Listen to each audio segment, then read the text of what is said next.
Warning: this story contains scenes and scenarios which may be disturbing to some viewers. Viewer discretion is advised. The following letter is part of the last will and testament left behind by an elderly Korean woman from her estranged daughter. It was returned unread by the young man to her notary. The reason was the apparently deep contempt the young woman held for her mother. According to her statements, she had suffered her whole life under the strictness and coldness of the old woman and eventually cut off all contact after one last heated argument. Against the daughter's wishes, the notary retains the document in case the young woman would one day change her mind and want to read her mother's final words. And so, the letter survived. In the end, I managed to obtain a copy. I have, of course, changed all the names to protect the anonymity of the young woman from South Korea to whom these words are addressed. My dearest Junho, when you read these lines, I will have passed away and will hopefully be reborn, cleansed of the darkness within me. First and foremost, I need to say this. I have always loved you. Please believe me when I say that I have always given everything within my power to ensure that you grow up safe and secure, becoming a capable woman who will hopefully never lack anything. I know you will disagree. I have always been a very strict mother, perhaps too harsh with you, but nothing was ever more important to me than teaching you principles, integrity, and morality. It was not only because I wanted to be a proper mother, but also because I didn't want you to burden yourself with the same mistakes and actions that I carry. The things I am writing down here are words and thoughts I couldn't tell you in person, my dear Junho, because I am too ashamed.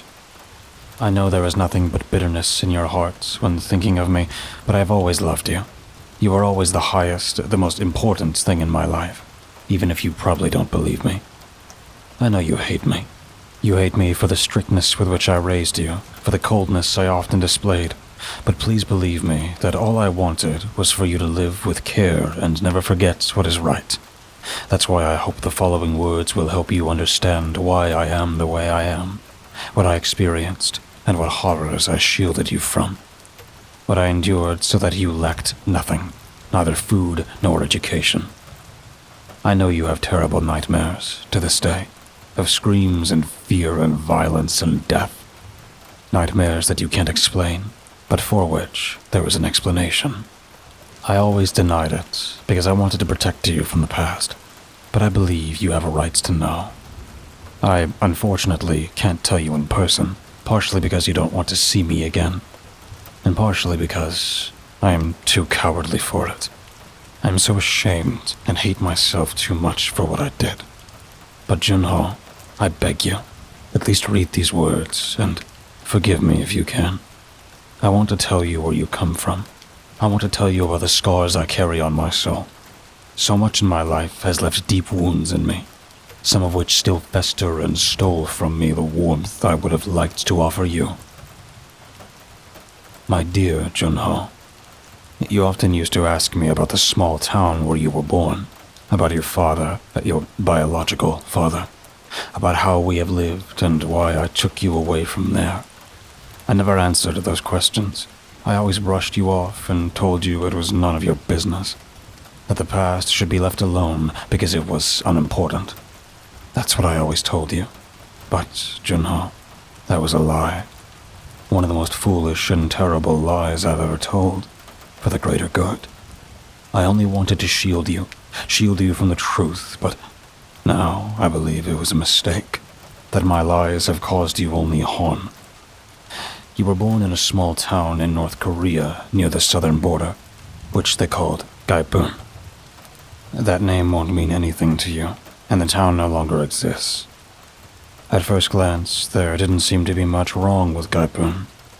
But, as you well know, appearances can often be deceiving. All those little run-down wooden houses erected on the stormy east coast of North Korea looked weathered and desolate. They carried within them many unpleasant, terrible, and bitter stories, as one would expect from that region. But there were also other, older stories. Stories told only by the elderly. Words spoken with reverence and fear, half forgotten, used during sparse fireside evenings or stormy days to scare children, to warn them not to play too recklessly and far from home, or to be obedient and follow the instructions of the security personnel. But every time I hear these stories from my grandparents, who had in turn heard them from their grandparents, a feeling would well up inside me.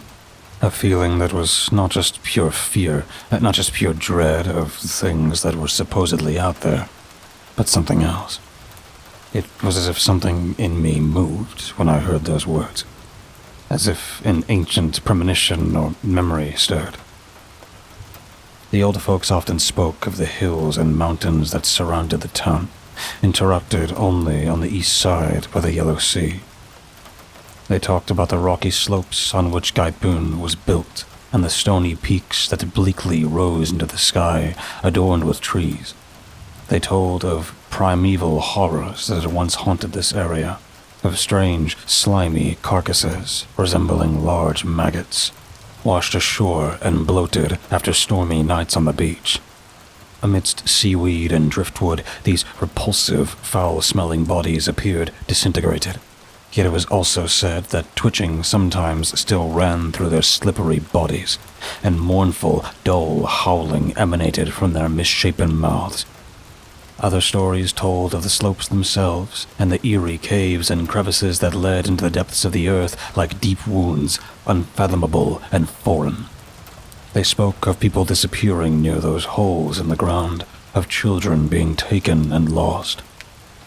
As time went on, this fear must have subsided, at least for some, as they began to build mines, dig deep shafts into the hard ground, and erect drilling rigs in search of oil and wealth. However, even these drilling rigs were surrounded by disturbing reports. Those always seemed less like ghost stories to me and more like real events, as they were not as ancient and fragmented and were still being told by some of the old workers even at the time when you were born. Of course, those old men only shared them after indulging in a few bottles of soju or other cheap alcohol, but if you were careful, you could coax them out of them. Most of the time it was just cautious words, but sometimes a tale that gave me an almost instant shiver and a sense of unease. Some of the reports from the workers bore a little too much resemblance to the stories my grandparents told me, to prevent me from running too far away or misbehaving and neglecting my assigned community work in the mornings. One evening, I was confronted with such a story that contained a bit too much reality, but it didn't come from my grandmother. It was the man who owns the boat on which my old man toiled until his death. My father, your grandfather, worked on a fishing trawler, sometimes for an entire week. He always came home late and first greeted the rice wine before paying any attention to me or my mother. I can still see that foul-smelling man sitting on his rotting wooden chair, his arms dangling, his mouth half open, his mind intoxicated. His acrid stench is etched into my thoughts. But I must admit that such moments were still better than the ones when he lost himself in anger and disgust towards himself and everyone else. The moments when it was better to follow his requests. My dear Junho, I remember that evening vividly, even though I was very young at the time, maybe 8.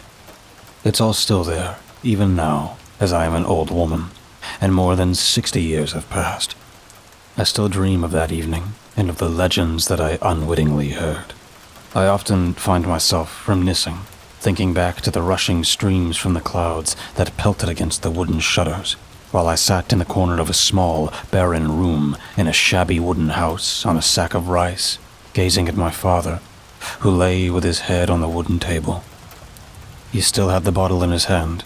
His unshaven cheeks rested on the wood, and saliva dribbled from his open, foul-smelling mouth.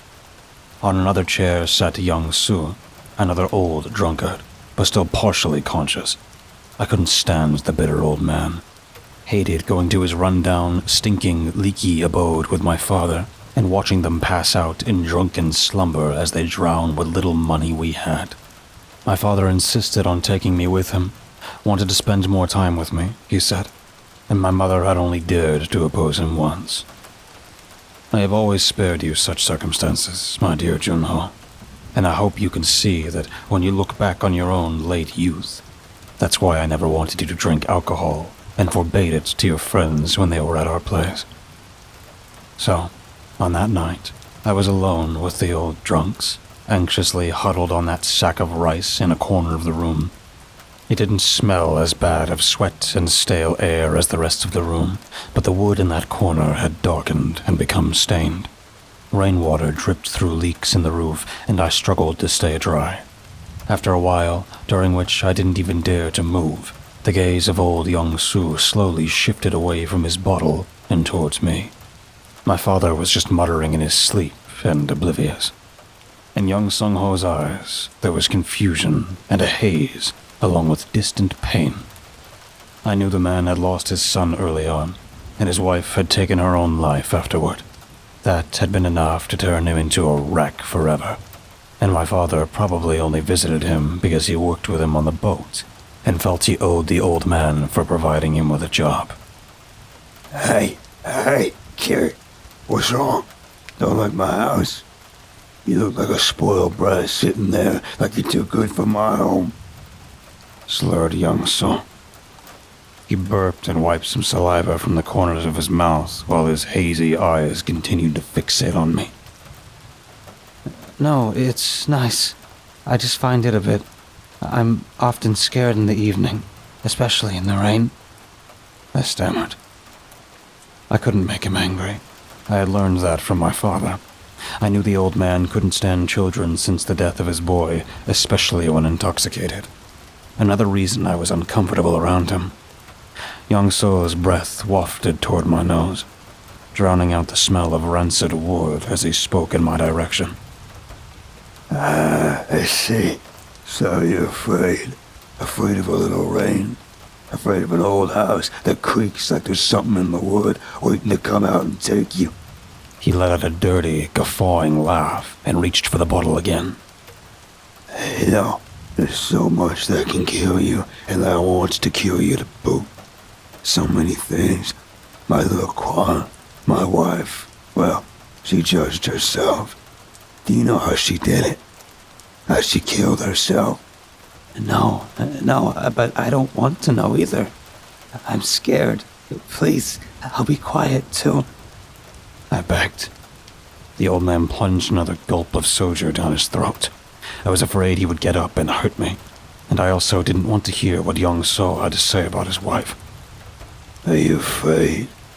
Yes, I'm sure she was afraid that night too. Do you know what it's like to lose someone you wanted to spend eternity with? What it's like to burn and bury your child? No, because you're just a stupid brat. My wife, my dear wife, my dear Yishin, she had cried again. She often did. At least, I think. I wasn't there. You see, I was at sea. A whole cursed week because nothing had got lost in the nets. And a horrible storm had dragged our boat away from shore. That cursed night, can you imagine it? You brat. It had rained more than now, much more. So much that the sea had swallowed the beach and shattered the wooden jetties. We had been lucky, my crew and I. Some of the other boats never came back. The men and boys drowned, dying miserably, with salt in their lungs, taken by the icy depths. Have you ever been on a barge? Did your father ever take you out there? Young-Soo quieted down and seemed lost in another time, slumped a little. No, never. He doesn't allow me. I sat quietly. Briefly, Young-Soo nodded, then continued with a hard, dark expression. That's good. Your father is doing it right. Not letting his child go out to the sea. It is deep and greedy and never satisfied. Many have lost their sons. Many lost their parents too. God damn it. Well, we got back to the harbor. I walked home, exhausted, and with not a dry stitch of clothing left on my body. My muscles ached. We had cut a fair bit. It would fetch us a little money, get us by. We had to get by. I went into my house, into this house. Tears streamed from his eyes, and his face became a mask of agony. He trembled all over and continued to scrutinize me. My father slept beside him, not stirring in the slightest. I backed away from young So as far as I could, pressing myself against the wall. It was the first time in my life that I felt true fear coursing through my body. But unfortunately, it was far from the last. I went into this very room, exhausted. Just wanted to hug my wife, wanted to get some food, a little something to drink. Girl, she was lying there in the corner, right where you're sitting now, had slit her own throat with a kitchen knife. The blood was everywhere, dried and dark. Never got it back out of the wood, no matter how hard I tried. Can you still smell her blood? I can't. Every night, it's like she's still here. Like I can hear her gurgling, hear the blood gushing from her throat. She's become a ghost. Yeah, I'm sure of it. Do you know what a ghost is? Did your father tell you? Did he tell you what happens in this town when you take your own life? I didn't want to listen to him. I wanted to leave, wanted to run for the door, but it was raining outside, and that horrible man would have stopped me for sure. I could see it in his eyes. A ghost is the crippled remnant of a person who took their own life. My wife, her grief, her anger, her hatred of the world, they survived. My Yijin, what has become of her? What has become of her? She visits me at night. Yes, she visits me and whispers in my ear what she was thinking before she plunged the knife into her flesh. She has become a Gosa, an evil Gosa. Do you understand? I couldn't think straight. It was all so horrible.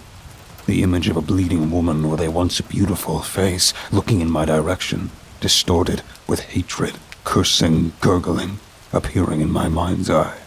No, it can't be. There's no such thing. That's what Mom said. And Dad, too. I had clutched my legs and buried my face in my hands, clenching my eyelids as tears ran down my cheeks, and I tasted them salty in my mouth. You stupid girl. Don't you know what kind of place this is? This town? These mountains? Don't you know? Oh, in other cities, yes, ghosts are just fairy tales. They're not real there.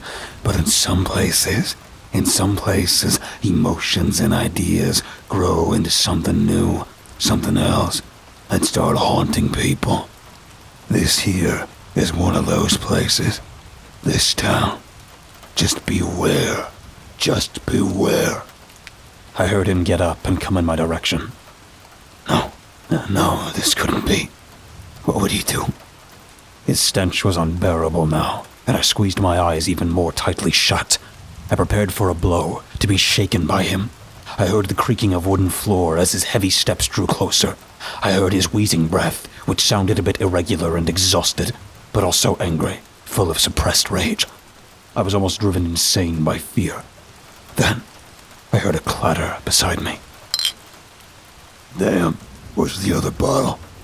I opened my eyes and peeked through my fingers, seeing his weathered face close by, and his gaze darting hectically between the bottles on the shelf next to me, searching for more soju he could gulp down. Finally, he found it and pulled it from the shelf, somewhat clumsily, and 2 other bottles were torn from the cabinet and shattered loudly on the floor. Damn, shit. Young-Soo yelled and briefly glanced at me. Pick that up, clean it up. Come on, or I'll teach you some manners, you little brat. As I slowly rose from the sack and knelt next to the shards, he grinned broadly and staggered back to his chair. You little cunt. See? Good. You're learning to know your place, you little shit. He muttered as I began to pick up the pieces of glass and throw them into an old dirty wooden bucket I had spotted under the alcohol shelf, always careful not to cut myself. Young-Soo smiled again and continued to speak. Yes, this place is old, other than most. My family's been living here forever, for ages. Do you know what they say? That up in the hills there are shafts and passages in the ground that lead too deep for a human to have made. Shafts finely carved into the walls a long, long time ago. Shafts that partly led into caves where, even during my childhood, some of the old folks still offered horrid gifts for foreign gods. Places where disturbed rituals were practiced, unnatural, wrong, and cruel. Nowadays, most have forgotten all about it, or at least they try to. But I remember the stories of my grandparents, which they, in turn, heard from their grandparents. Uncle, why are you telling me all of this? Do you really believe in it? And please, I'm scared. Please tell me you're making this up. I stammered. Once again, something stirred inside me. A restlessness that had nothing to do with being helplessly exposed to the whims of an alcoholic, adult, bitter old man on a stormy, rainy night. It was like with some of the stories I had heard from my grandmother, words that hinted at something ancient I should have known. Young-Soo froze and stared at me. What did you say? Do you think I'm a liar? Do you think I'm lying about this? For fun? He spoke softly now, his voice no longer slurred, but clear and sharp. I'm not lying. Why would I? I've seen them, those chambers in the mountains. When I helped to explore the passages, the ministry ordered it. They wanted oil and coal. I had to. In those passages, deep, deep down, I saw those chambers. They are beneath the town, beneath the hills. It's different down there. It feels terrible in its own way.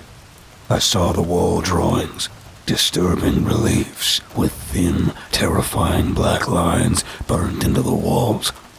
I saw the idols made of bronze, distorted images of us, once worshipped down there. You have no idea, you stupid girl. You have no idea what has been slumbering beneath us for all these years. He had risen and was creeping towards me. Like a cruel animal, this drunken old man, no longer in control of his senses, approached me. His thoughts seemed to be going everywhere. You little shit. Why were you allowed to live while my Quan died? Why are you sitting there now where he should be? My poor boy. My poor boy. Why? Why? He had reached me, grabbed my arm and lifted me up. Then he threw me into the corner, where I landed on the sack with a groan, rolled down to the floor, and fell with my hand into one of the remaining glass panes, causing a sharp pain to shoot up my arm. Warm liquid flowed over my hand. I felt it, saw the thin red trickling. Ouch! Ouch! No, please don't help! I screamed in a frenzy. I tried to crawl further away from Young-Soo, my hand pressed against my chest. Slowly, I pushed myself against the wall behind me. His face was now just a hateful mask, grinning contemptuously at me. You filthy brat. How does your blood feel? Is it warm?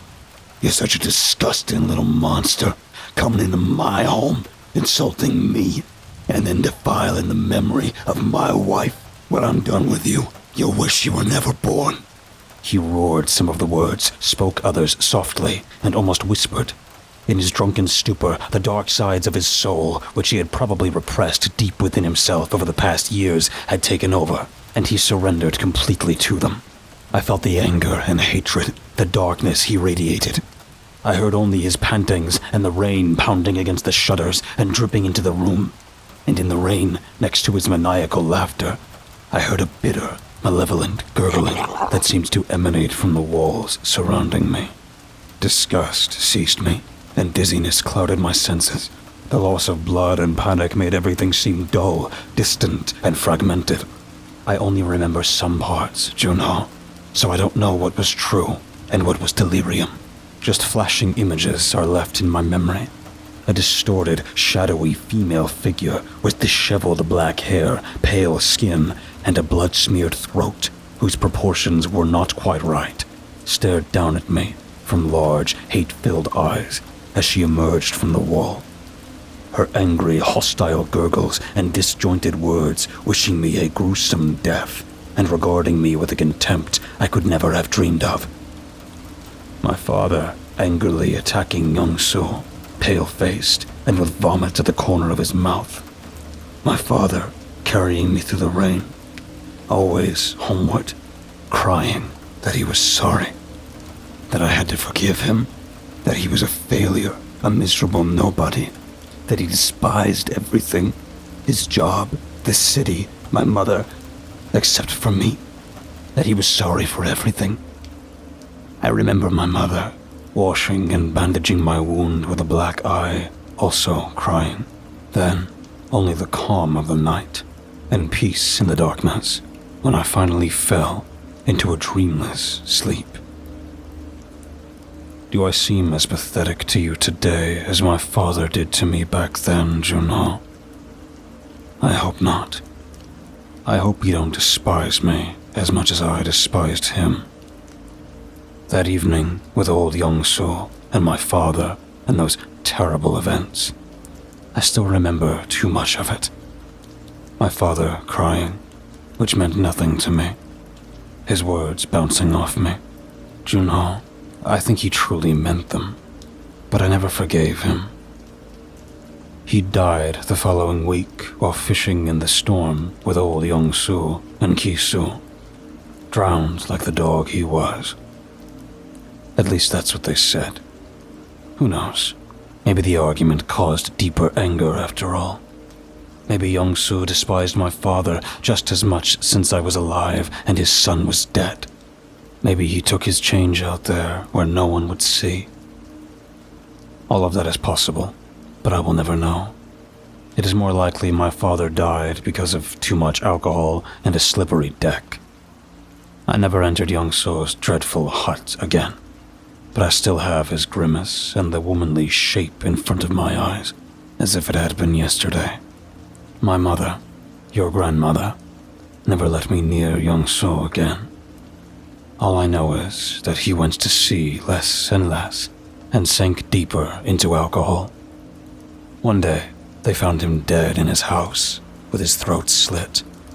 The neighbors who discovered him after the stench of his decaying corpse had overshadowed the smell of fish after a few days talked about his contorted face, supposedly frozen in unspeakable panic. In my imagination, I picture how the Gosa, the deranged spirit of his wife, slowly drove him to madness with her gurgling, hateful words, and eventually harvested him when he was ripe. You see, my dear Junho, that I was confronted with things at a very early age that no child should experience. Things I wanted to protect you from. You see, our hometown carried a history that probably goes back further than one can imagine. I am now certain that there were many things in that place that would make any doubt their sanity, and I realize that soon I will seem like a mad woman to you. You might think that I'm making something up to gain your sympathy, but that's not the case. I only want you to know the truth, which I had never told anyone else. My child, as I have hinted at several times now, was very difficult at times, and there were many things that traumatized me. Things like my father's behavior or that of old Yongsu, but also things like the whispering of that terrible Gosa, which I believed to have heard.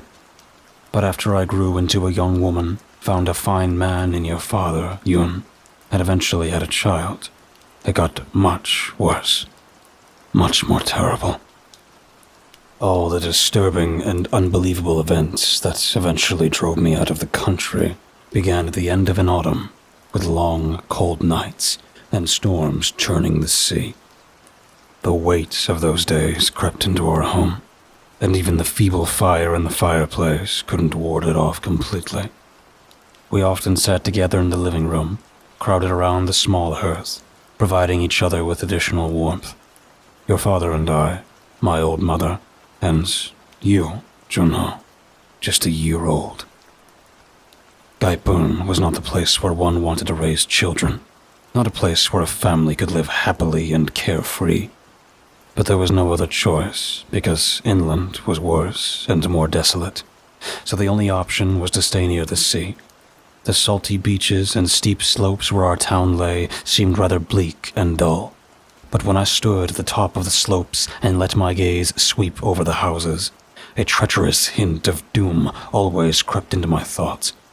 You were too young, Junho, to be aware of the environment you were born into, but you were unusually restless, as if you felt the despair around you. But at home, there were mostly peaceful times, because your father was of the opinion that a family of our social status had to stick together and couldn't afford to get lost in trivialities.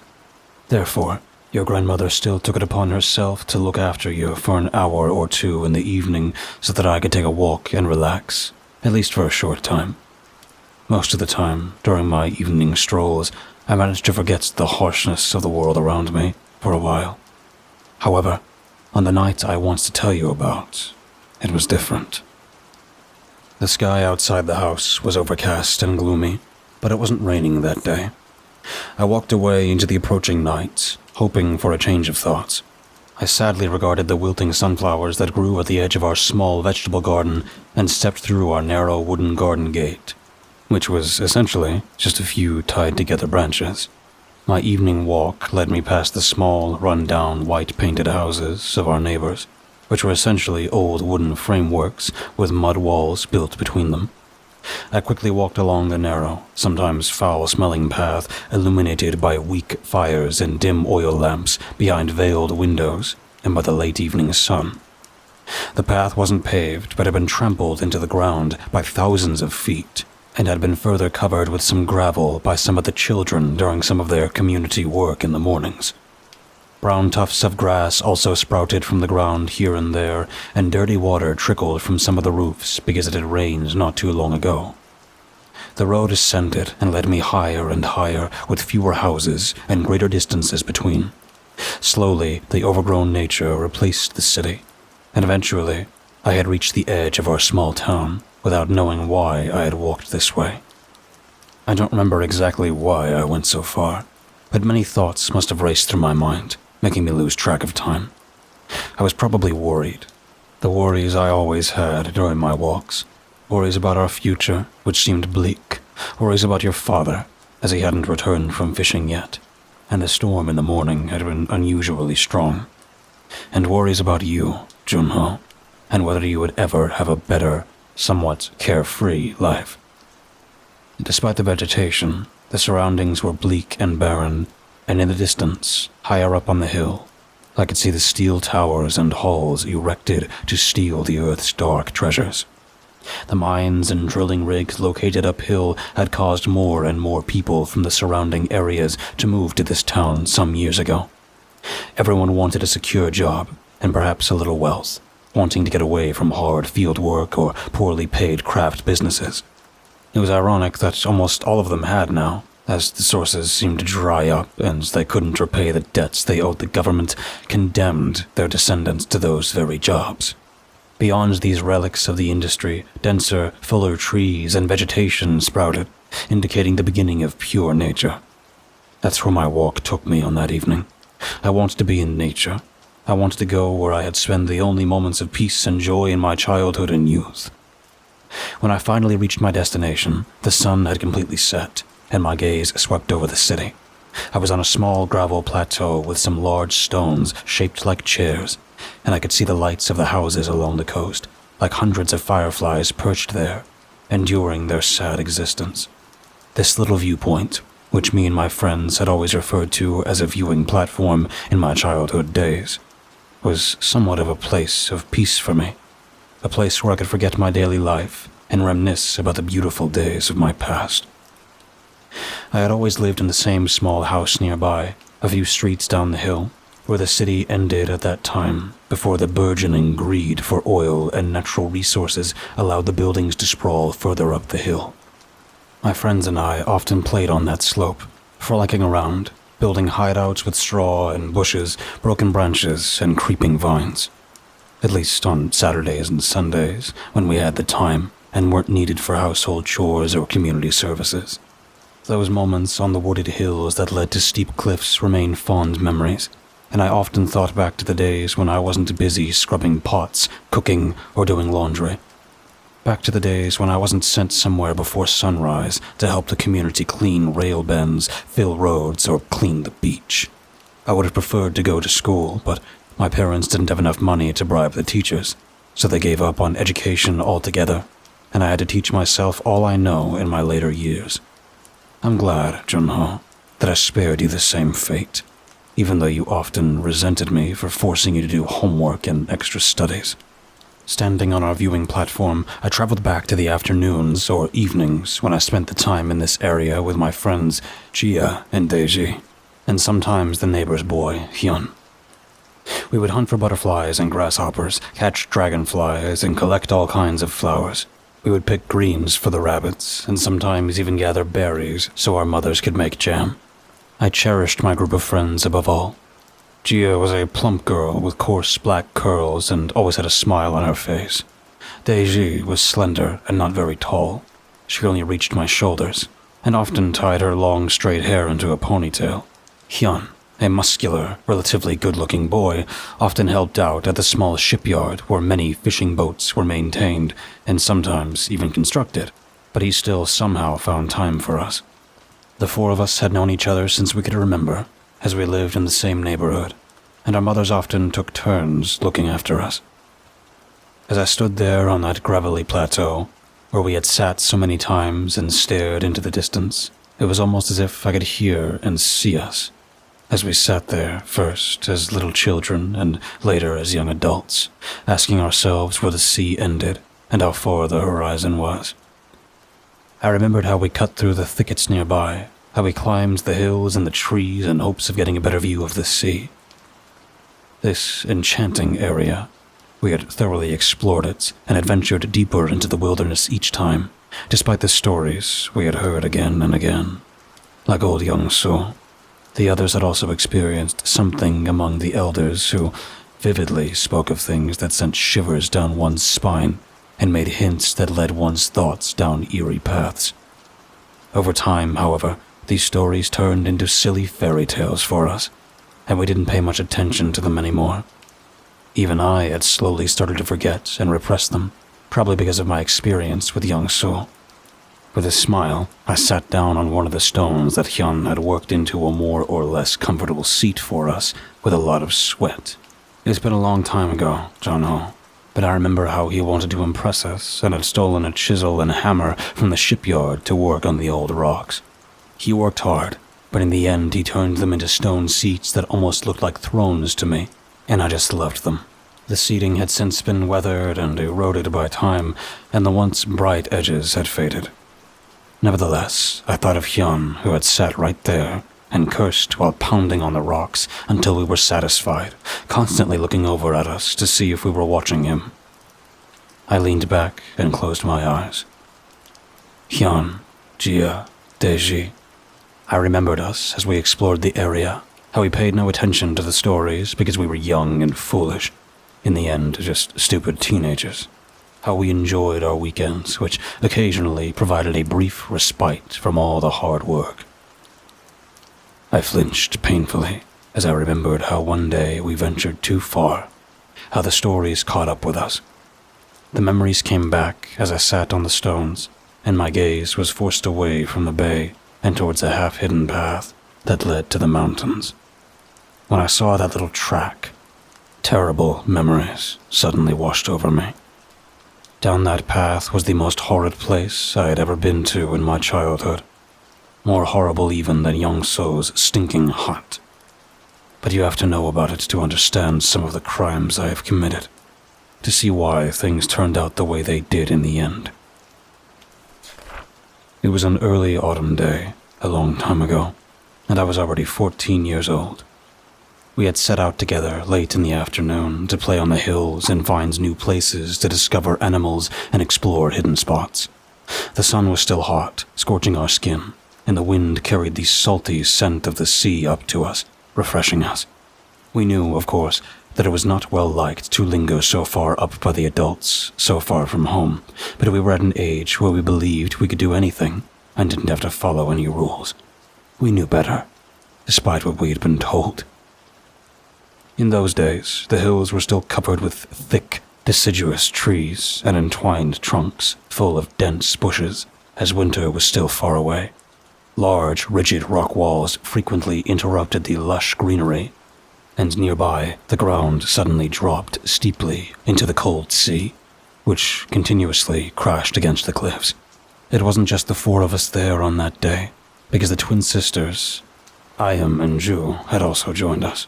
The two were never seen apart and always wore the same clothes, differing only in various patches and holes, always had the same hairstyles, shoulder-length, straight cuts, and always wore somewhat arrogant expressions. They had probably come only because of Hyun, as the two had been trying to get closer to him for some time. With his job at the shipyard, he would probably earn an income that wouldn't require worrying about food every day, and he was straightforward and mostly honest, making him an even better catch. Plus, he was muscular, and all in all, very handsome. I knew that Daeji had also taken an interest in him for the same reasons. So things sometimes got a bit uncomfortable between the three of them. I myself did not like to ponder on those things, as they reminded me of the monotonous life I would have once I got married. So, I preferred to focus on looking for dragonflies in the grass and searching for colorful flowers that I could bring home to decorate our living space. On that early autumn day that was pushing its way back into my memory, we sat on the hewn stones and watched as the twins struggled up the dirty path to our viewing platform, their faces red and sweat on their foreheads. So, there you are. We thought we ran into you here again. Ayam said. I could only distinguish her from her sister by the long scar over her eye, which she had acquired when trying to mediate a fight between her parents. Are you looking for dragonflies again? I like the blue ones. Ju added dreamily. Gia straightened up a bit and studied it too. We all noticed that the sisters were looking at Hyun for suspiciously long, with playful smiles. Maybe.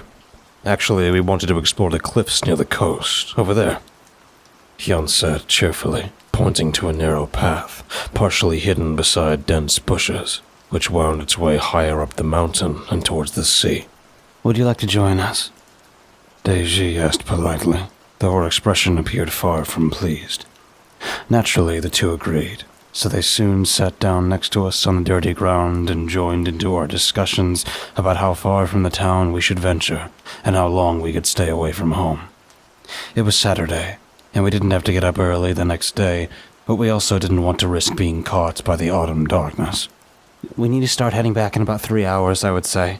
Otherwise, we won't be able to see our hands in front of our eyes when we go back, I said, as we began to argue about how long the outing should last. 3 hours? Are you serious? That's not nearly enough. We'd have to turn around shortly after reaching new territory. We might as well not do it then, grumbled Daeji. We just need to walk fast. We can do it. Hyun was confident and nodded in agreement with me. Yeah, great idea, Hyun. We can do it. Ayam also agreed. I don't know. I don't have that kind of stamina, Gia interjected a bit sadly. We'll wait for you. Don't worry. But we need to head out soon, or really be too late. I'm sure we'll find some beautiful flowers there. My mother always says she saw the most beautiful ones in her childhood up on the hill near some rock slabs. I would love to see them, I urged. Hyun stood up and nodded at me again with enthusiasm. So it's settled then. Let's go. Don't fall asleep. We'll find those flowers, he said decisively, and walked briskly towards the cliffs, casually kicking some stones aside, which rolled down the slope and disappeared into the thicket. We hurriedly stood up as well and followed him as quickly as we could. The path was covered with rubble, and we had to step over small streams to make progress. I could already smell a strong scent of salt after a short time, and I felt light and buoyant as I looked for flowers on the walls next to me that I could pick. You probably didn't think I was like that, did you, Junho? You would have thought that I was also once just a young teenager who ventured away from home to pick flowers, right? The memories of that day made me realize how much I've changed over the years. Back then, I was so excited that we had quickly reached the cliffs and were able to continue on a broad, natural stone path high above the surf, always looking for exciting discoveries. Today, there's only the coldness inside me. Coldness that has hurt you too many times. Hey, Hyun, isn't this a bit dangerous? If we slip and fall, no one would even find us. The current here leads away from the city towards the open sea, I think. Gia cried out, groaning and anxiously looking down beside us. No, this is quite safe. You'd have to fall 3 times your length to go over the edge. Don't worry, Hyun said, but he still stopped and waited for the rest of us to make sure everyone was far enough away from the cliff. We had finally arrived at a small hollow that opened up to a hidden, overgrown spot. It was a small plateau where unusually lush green shrubbery grew, and it smelled wonderfully sweet. Some purple flowers peeked their heads out here and there from thick moss and underbrush. They weren't the flowers my mother had mentioned, but they were still incredibly beautiful. We all stood there for a few minutes, marveling at the little spots we had discovered hidden high above the sea. this is a dream. I'm in a dream. Iom exclaimed, grinning broadly. Yes, truly wonderful. I couldn't have imagined finding something like this here, admitted Joe, lost in thought and smiling. Let's take some of them with us, like we planned. They'll surely look good next to sunflowers near the stream. Then we'll have something to look forward to when we fetch water, Daisy suggested. I nodded, and Hyun joined in. Iam and Ju had already entered the plateau and were slowly walking across the moss-covered ground towards the overgrown rock walls. Hyun and I followed close together behind them. Then came Daisy, and finally a hesitant Gia. I enjoyed the scene which the flowers wafted into my nose more and more. The others seemed to be ecstatically happy as well. Even Iam, who could be moody at times, kept a smile on her face. Ju had finally gotten so close to the flowers that she could start picking them. I wonder if dragonflies live in here too. How is it? Can that be? Or do they only lay their eggs in water? I think... Suddenly, the ground gave way under Ju. She had stepped on a small shrub to reach one of the purple flowers, but it seems that the overgrown greenery had sprouted from a hidden hole, concealing it. Ju flailed her arms as she plunged into the depths and let out a piercing, chilling scream before disappearing.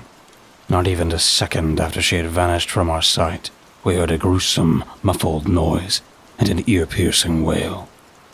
The sound sent a shiver down my spine and stunned me like a punch to the face. It didn't even sound like a human, but more like a dying animal.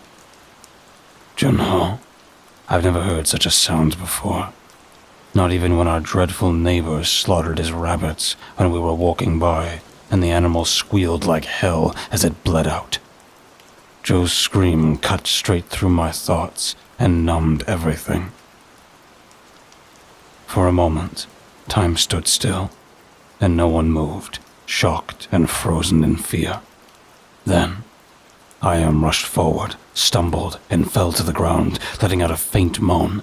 However, she immediately got back up, stumbled up again, and finally scrawled the last few steps to the hole her sister had disappeared into. As if she was possessed, she began tearing away the old undergrowth to clear the view downward. No, Ju, where are you? We're coming. Wait for us. We'll get you out. She screamed madly into the abyss, but all that came back was a mocking echo. The rest of us still just stood there, frozen. But after a short while, Hyun broke free from his shock and ran towards Iam, pulling her away from the hole and holding her with an iron grip. Stop it, Iam. She's gone. Ju, answer us. Iam, you're going to kill yourself too. Stop it. Stop it. For a brief moment, it seemed like Hyun wouldn't be able to hold Iam, who was flailing and screaming wildly, but then he abruptly turned her around and threw her down to the ground, where he finally sat on top of her to keep her under control. What were we even doing here? What were we even doing here? Gia sat near some bushes, staring into the emptiness, trembling, her face ashen. She repeated the same words, occasionally shaking her head in disbelief. Daisy had rushed to Hyun, and eventually helped him keep Iam in check, who was about to plunge into the abyss as well. I, on the other hand, saw everything through fog, unable to believe what had happened. The icy wind blew across my face, and the scent of sweet peace still wafted into my nose. Let me go. Please. let me go. I want to be with her, Jew. Am whimpered now. Her limbs slackened, and she began to cry pitifully. Let me go, please.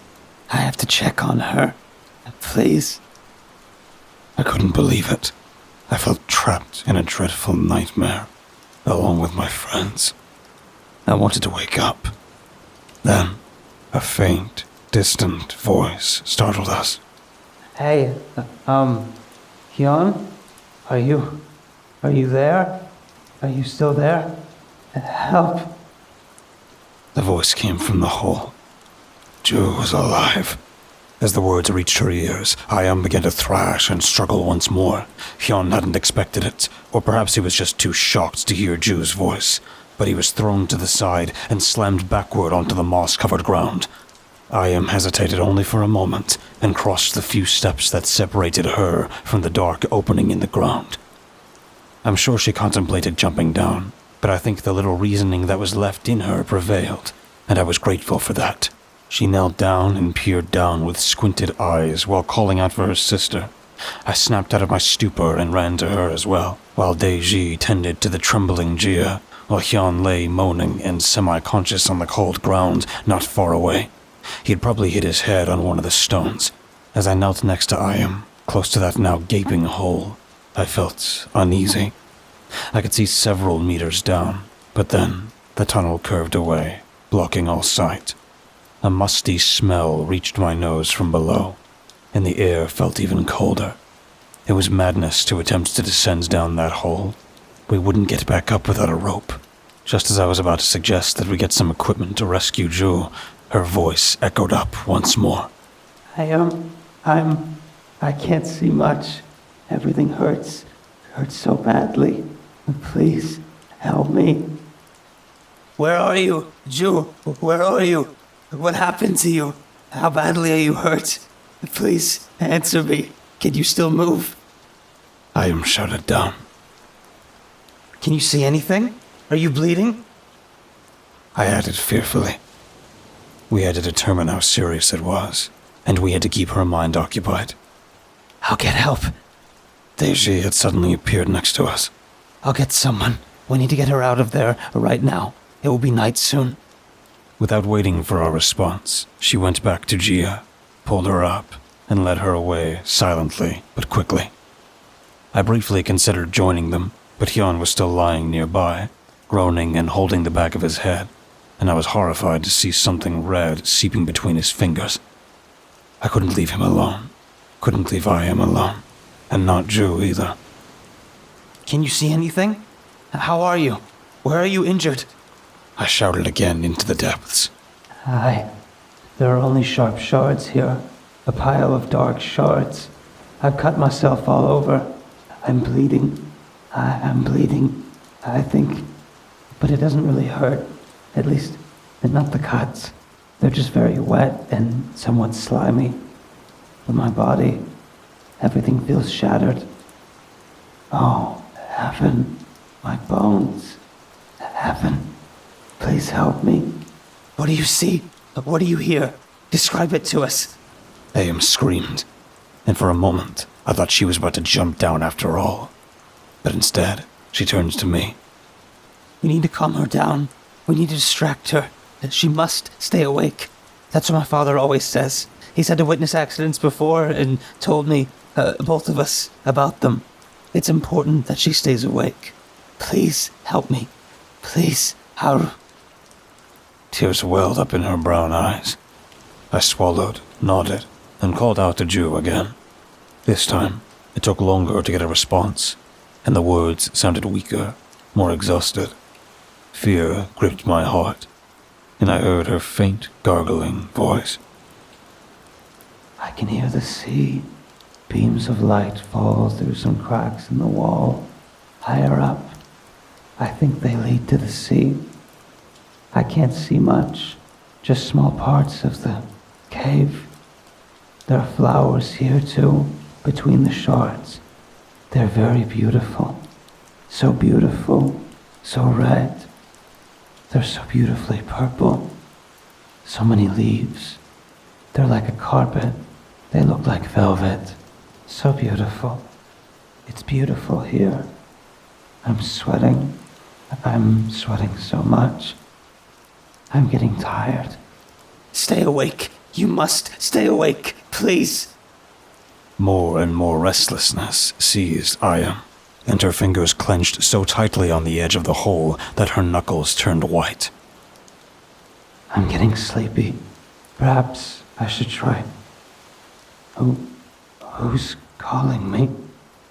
Who are you? Who's there? Joe, it's me. I am your sister. Please, stay with us. Tell me about earlier. Tell me about our garden, about the sunflowers by the stream. Tears dripped into the abyss. Both of us began to sob.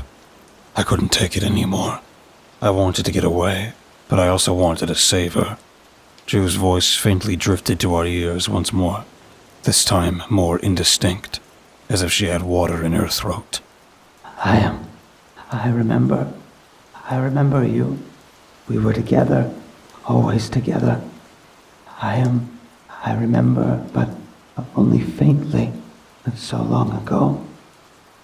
Silence. Only the distant sounds of the sea, the whistling wind, and the rustling of the shrubs.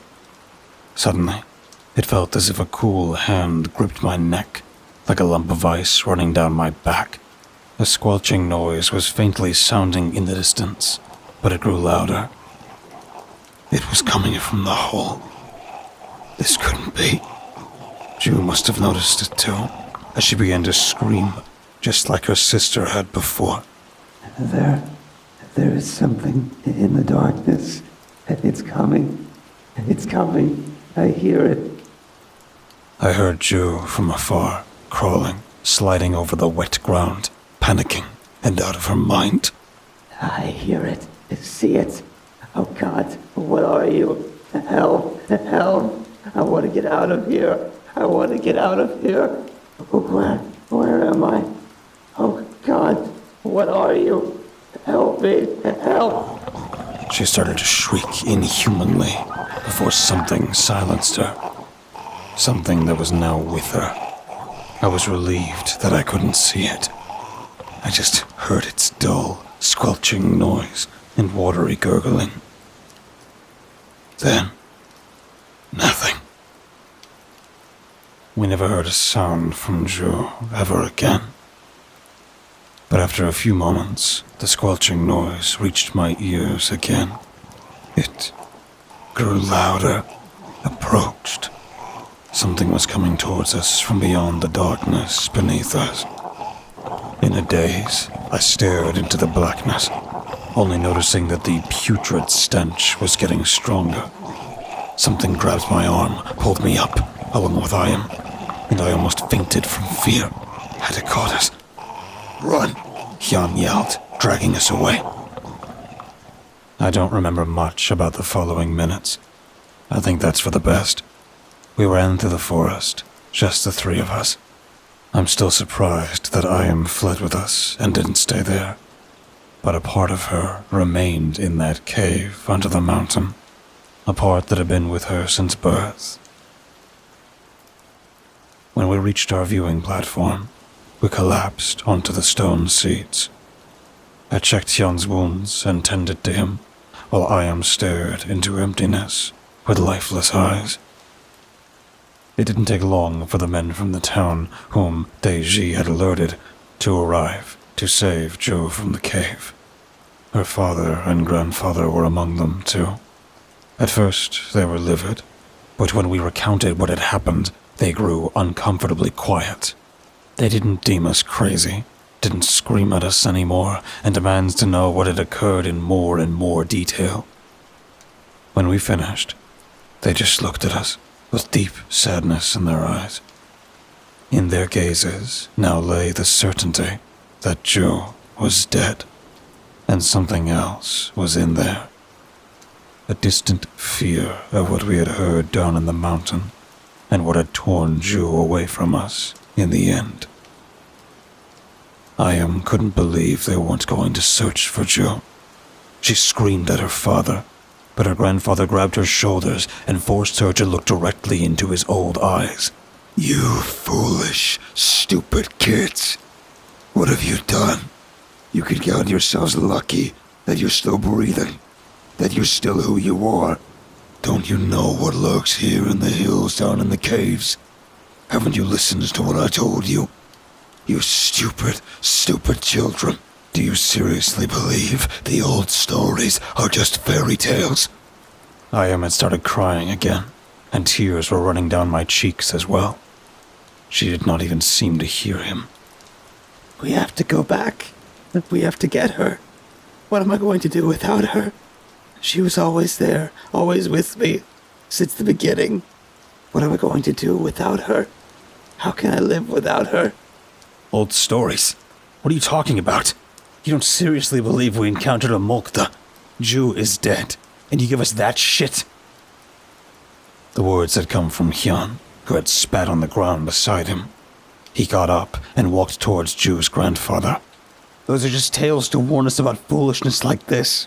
About gaps in the mountain or slippery cliffs, but there are no monsters anywhere. Don't treat us like children. We're not kids anymore. We could still go back and get her. Jew's father, his expression marked by deep grief and suppressed anger, stepped up to him and slapped him across the face. I screamed, and Ayam screamed too. The men surrounding us, who had looked bewildered and shocked until now, erupted into wild chatter.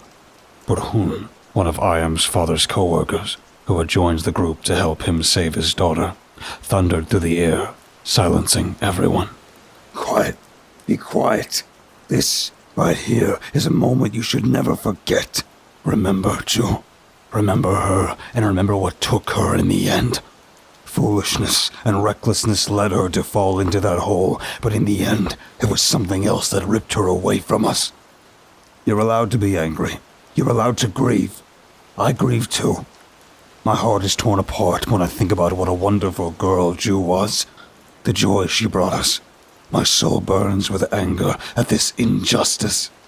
Jew's father also spoke to us now, and his gaze often wandered to Hyun, lying on the ground. Children, if the circumstances were different, I'd be filled with hatred for you, because you were so foolish and arrogant, venturing into places where you had no business to be, places you had been warned about. He looked into my eyes, and I almost threw up from guilt. I'm angry and sad, but I also know that something like this happens every few generations. It happens to remind us that something endures in the mountains, deep within the rocks, that the past is still here, resting beneath the hills, and occasionally it sends its nightmares up to us. The twins' grandfather nodded bitterly, and Hoon added with a shudder. When I was little, something similar happened. Back then, someone was also lost.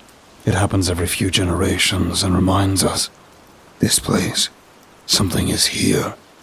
Listening to the stories people tell, and pass them on, so they're not forgotten.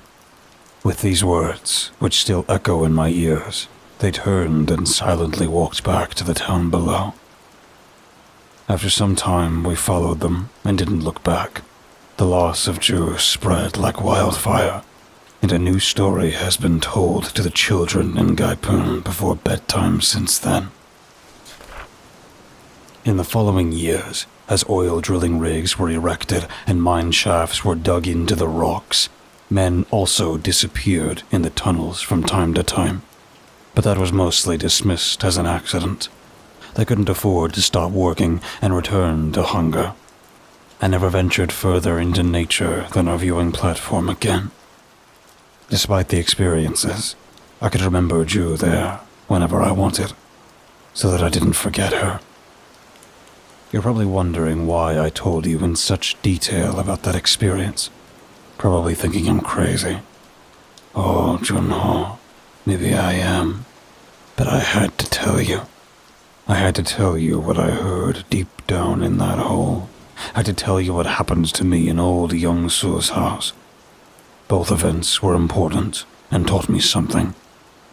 There was a lot of truth in the old stories told in Gaipun. Stories of Gosa, the remnants of people who took their own lives, of Mulgda, the creatures in the tunnels, and of the whisperers in the night. You've probably never heard of these things, at least not from me. I've always kept you away from fairy tales and legends, forbade you to read them. You've always hated me for that, for not allowing you to read anything exciting, even though you wanted to, my dear Junho. I was just afraid of what might be true in those stories you wanted to see. I hope you understand that, especially after what I'm about to tell you. After your father, what happens to Gaipun, and how I managed to bring you to South Korea to see you grow up safely and without hunger. I'm sorry for going off on a tangent, Junho, but I want to tell you everything that might be important to understand it all. To understand me. Nearly 20 years had passed since Joe's death, and there I was, sitting on our viewing platform, lost in the past and focused on that little trail that had led us to Terra.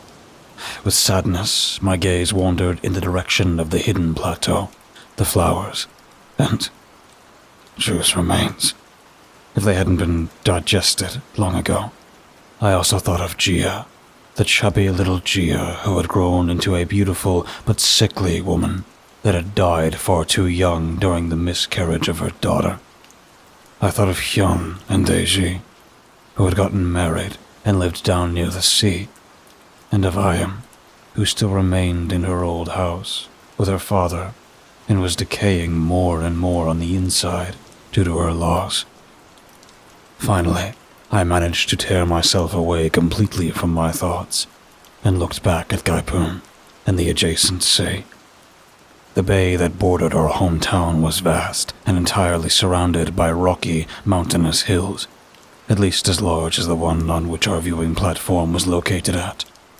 Beyond the land, the ocean lurked greedily, giving me dizzy vibes just looking at it. Dirty and foamy, it lay there that evening, seemingly digesting at the waste and ignorance of the people, waiting for careless sailors to drag into its gurgling depths. Pale lights shimmered on the black surface of the sea, reminding me of all the men who ventured out there daily on their small boats to defy the sea and bring us fish so that hunger wouldn't completely overwhelm us. The city itself was not brightly lit. There was no real electricity, and only in the city center could one find a few small lanterns cutting through the night. My gaze wandered to our neighborhood. I thought of you, Junho, sleeping next to my mother, and how much I loved you. How much I hoped you could grow up in a different place than this stinking, rotten part of the country. I finally decided to go home and begin to make my way down the mountain, leaving the viewing platform behind. My path led me past the desolate slopes, back to the town, and down the hills. Perhaps I should have gone straight home, immediately back to you. But something inside me prompted me to take a detour through the harbor, to breathe the sea breeze up close one more time. Besides, I often went to the sea and looked out when your father was away overnight, out there between the waves. I missed him most when he worked out there for days, toiling for us.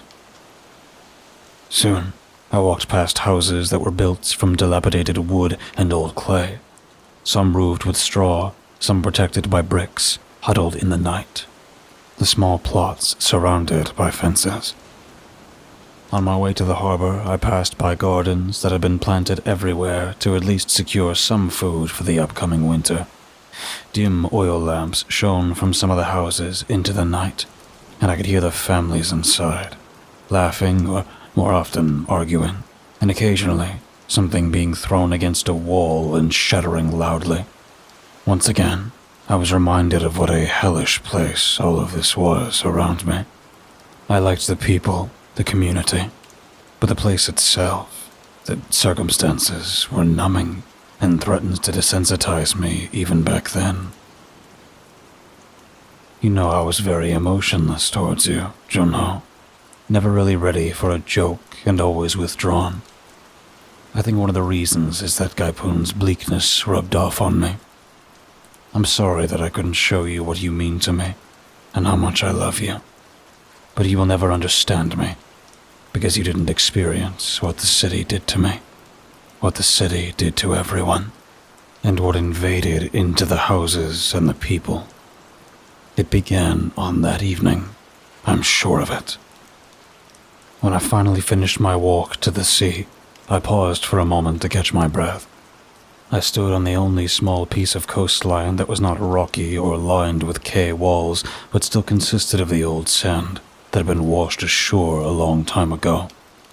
Algae and dirty pieces of driftwood were scattered around me, covered in oily slime, and it smelled strongly of dead fish, the scents that the fishing boats brought with them after they had taken the sea's inhabitants, only to kill and eat them later.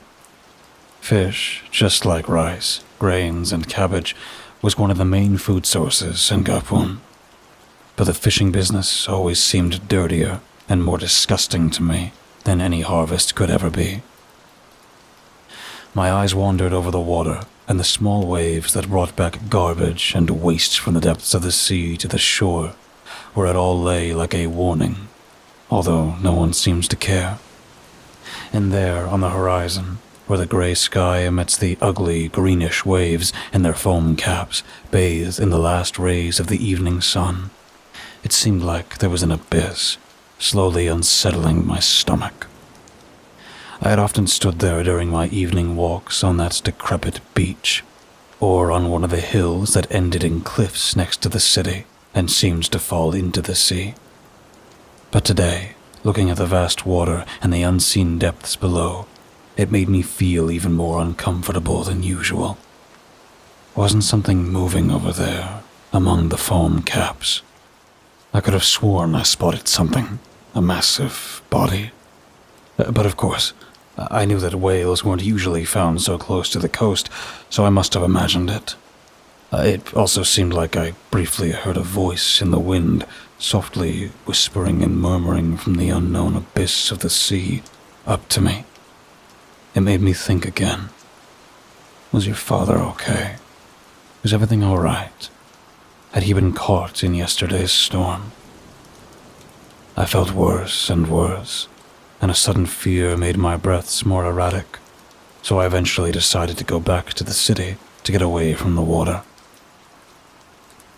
I hastily left the beach and headed home, taking a shortcut through the docks where workers and sailors were loading their catch, and, in some cases, crews were loading goods onto some cargo boats. They recognized me in part, and didn't bother me further. Knew me because of your father and his great reputation. As I passed a large stack of wooden crates containing various goods, I suddenly could hear frightened curses.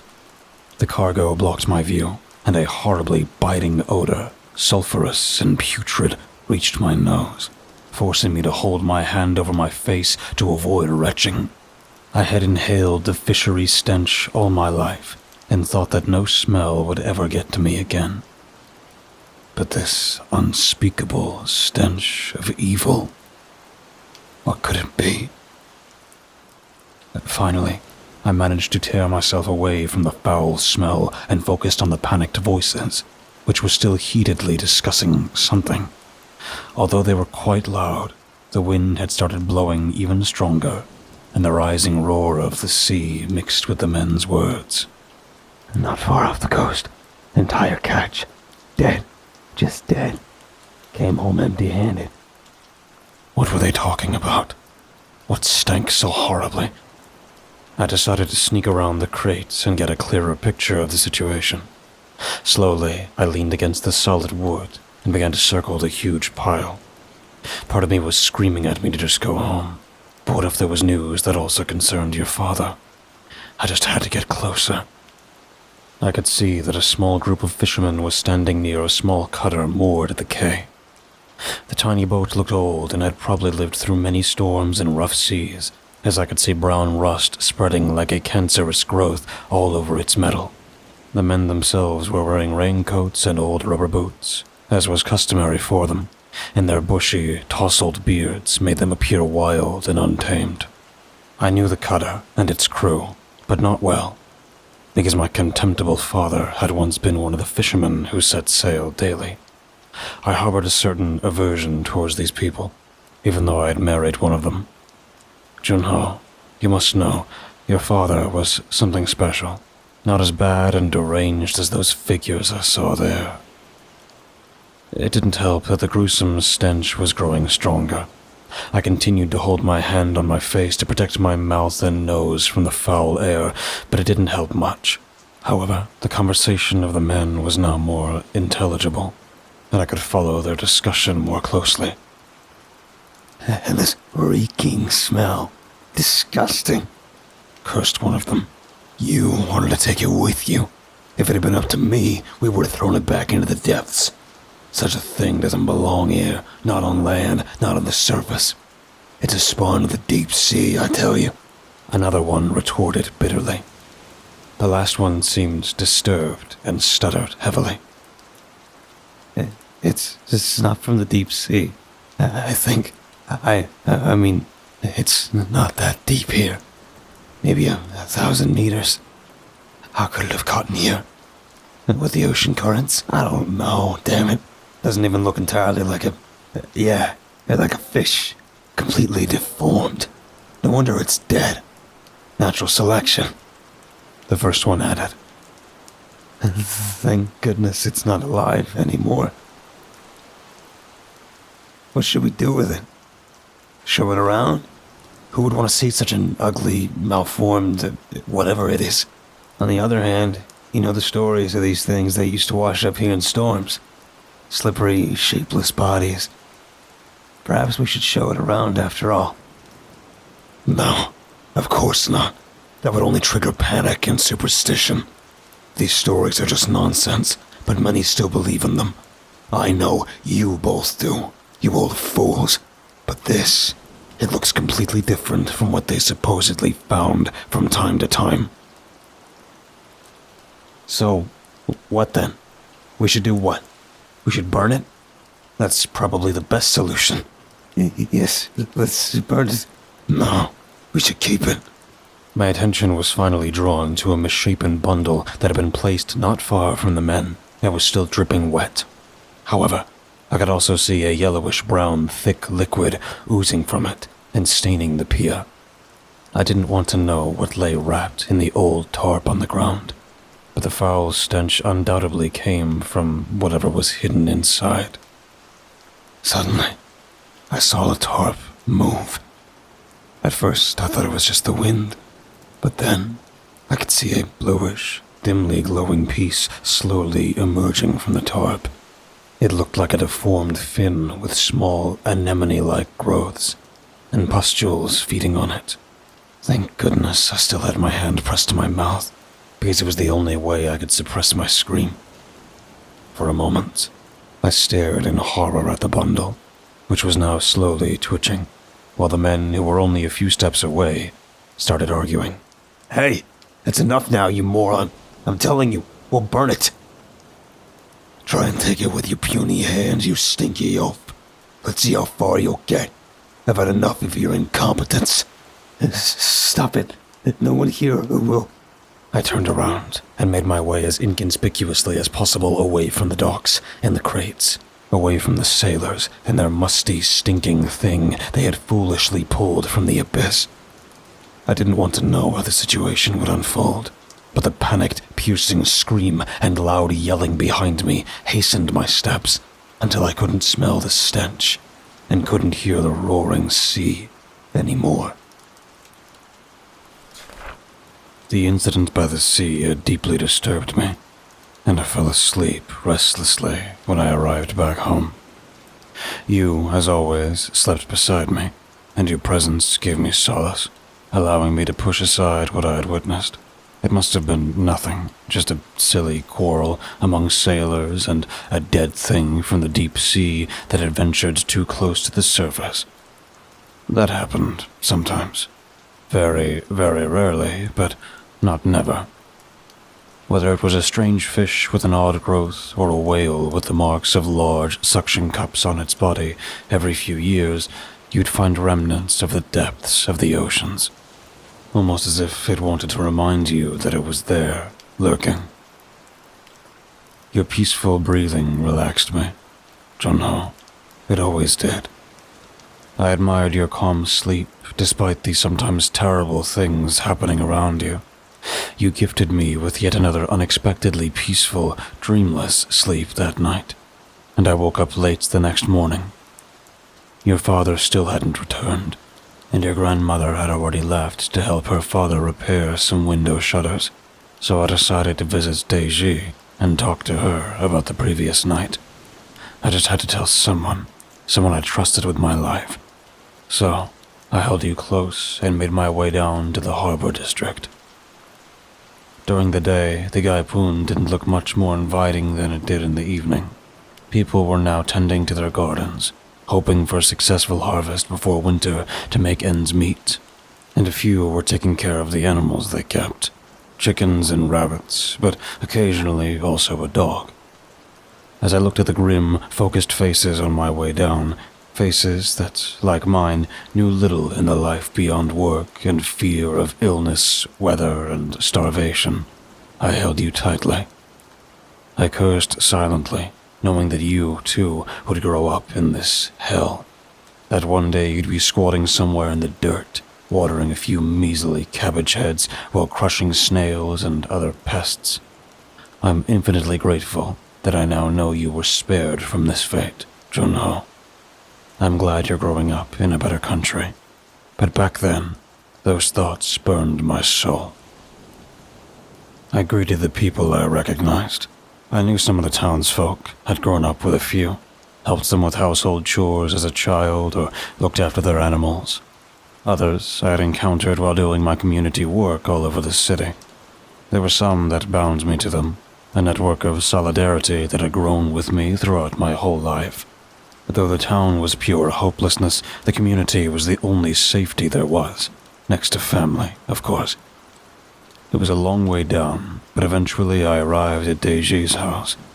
She and Hyun had married more than 10 years ago, and had moved into Hyun's parents' house together. A small part of me quietly wondered if Ju's death had ultimately brought them closer, if without our trip everything would have turned out as it had. But I quickly dismissed those thoughts. I was glad that at least something good had come out of all the horrors. My friend's house was white and had a front yard with some corn plants growing in it. I knew Deji treated them with the greatest care, almost as if they were the child she had not been able to have. Holding you close to me, I knocked on the front door and eventually entered. Deji was sitting at her simple kitchen table breaking down some ears of grain, probably to bake bread. She was sweating and looked up. She gazed at us, momentarily looking as if she was staring in the distance. But then she smiled and stood up to greet us. I sometimes wonder if you remember anything.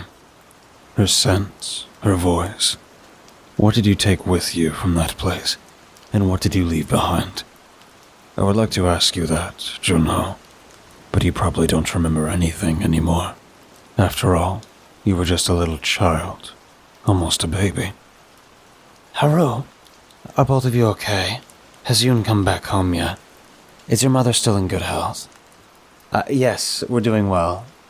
Yes, we're doing well. My mother is with Nari, helping her repair some window shutters that were damaged by the storm. Yoon is still out at sea, but I'm sure he'll be back soon. How about you? And Hyun? Yes, everything's fine. Everything's fine. He's at the shipyard. I'd love to see him more, but who am I to complain? You're probably in a similar situation, and even more often. It's okay. It's normal to miss him. That's how life is. Are you baking? Can I help you? Deji looked across the table, pondering and sighed. I actually need some water, but I can handle that myself. I don't want to stop you from doing your chores. We could go now, together. I've not been at the well for some time. It might be good to see the people again. No, you have the little one to carry, and I don't want to burden you with an extra trip. It can wait. No, let's go. I'll come with you. I just need some company right now. I feel lonely. I pressed her. She nodded after a brief pause, grabbing an old, dented tin bucket, and soon we walked down the street. Their presence always comforted me, and I was glad I was not completely alone when your father was away and your grandmother busy. The way down to the well wasn't long, but we had to navigate a rough road that was more pothole than path, and it was challenging to carry you while trying not to stumble. As Deji and I slowly made our way across the cracked ground, we suddenly heard an angry shout from one of the houses along the street. Deji jumped and dropped her bucket, which clanged loudly as it hit the ground. She cursed and quickly picked it up, then looked at me to make sure I hadn't been similarly startled. Are you okay? Everything's fine. Who was that? Deji didn't respond, but let her weary eyes wander to a half-opened window shutter that looked dilapidated and was now sending loud, clattering noises onto the street. That's the Lee couple. They argue quite often about money wasted on drinking and about bread that's no longer enough to fend off starvation. A pitiful couple. I felt uneasy as I noticed Deji's oddly sharp tone and the contemptuous glint in her eyes. They have no consideration for others. Imagine if you had dropped your little one. We can consider ourselves lucky that you're not as jumpy as I am. There was a crash, and another shout rang out, this time filled with more scorn. You bitch. I've been working. I want food on the table. Something decent. Not this cabbage slop. Who do you think I am? A bum? Unemployed? Stop being such a lazy piece of shit. Why did I even marry you? You better wash up. You stink. You disgust me. The man's words made my stomach churn. I felt scared, wanted to get away. It was like hearing my father arguing with my mother, but this was far worse. I was afraid of that malevolent voice, of the anger in those words, afraid it might turn against me. For moments, I thought I could hear the old young Su as he called me a stupid brat, hear the gurgling of a bleeding woman. Haru, are you okay? You're trembling. Are you feeling unwell? I was snapped back to reality as Deji placed her hand on my shoulder. How had she gotten there? I became scared again, scared that I might black out and something might happen to you. I'm fine. I just...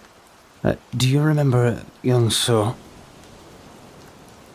Her sharp gaze suddenly became clear, and sympathy filled her face. That old story. I see. I understand. Please, Haru, let's just keep walking. Forget about this. With a sudden movement, however, the door of the house from which the screams had come was flung open. A man emerged, around 40, with balding short hair, a stubbly beard, and small, venomous eyes. His clothes were loose-fitting. Besides his pants and worn-out slippers, he wore only a filthy white shirt. The small cigarette burning in the corner of his mouth flared as he took a drag and marched towards me.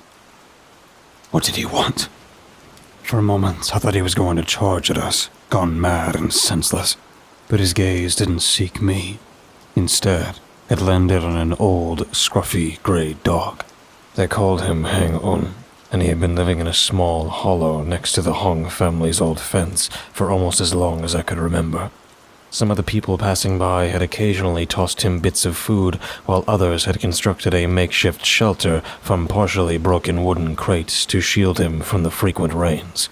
Thanks to these small acts of kindness, the poor dog had survived. We had all achieved that together. Now, however, the enraged man approached Hang-Un, stood before him, and began to shout.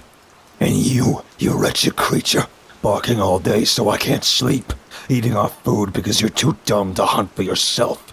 We need the food. There are plenty of rats here, you stinking disgrace. Get lost. With that, the man kicked at the dog, which yelped loudly and scurried away, hunched over, its whimpers hanging in the air for a long time. Deji finally pulled me away as onlookers from the surrounding windows tried to see what had happened. Poor Hang-Un. He never bothered anyone, ever.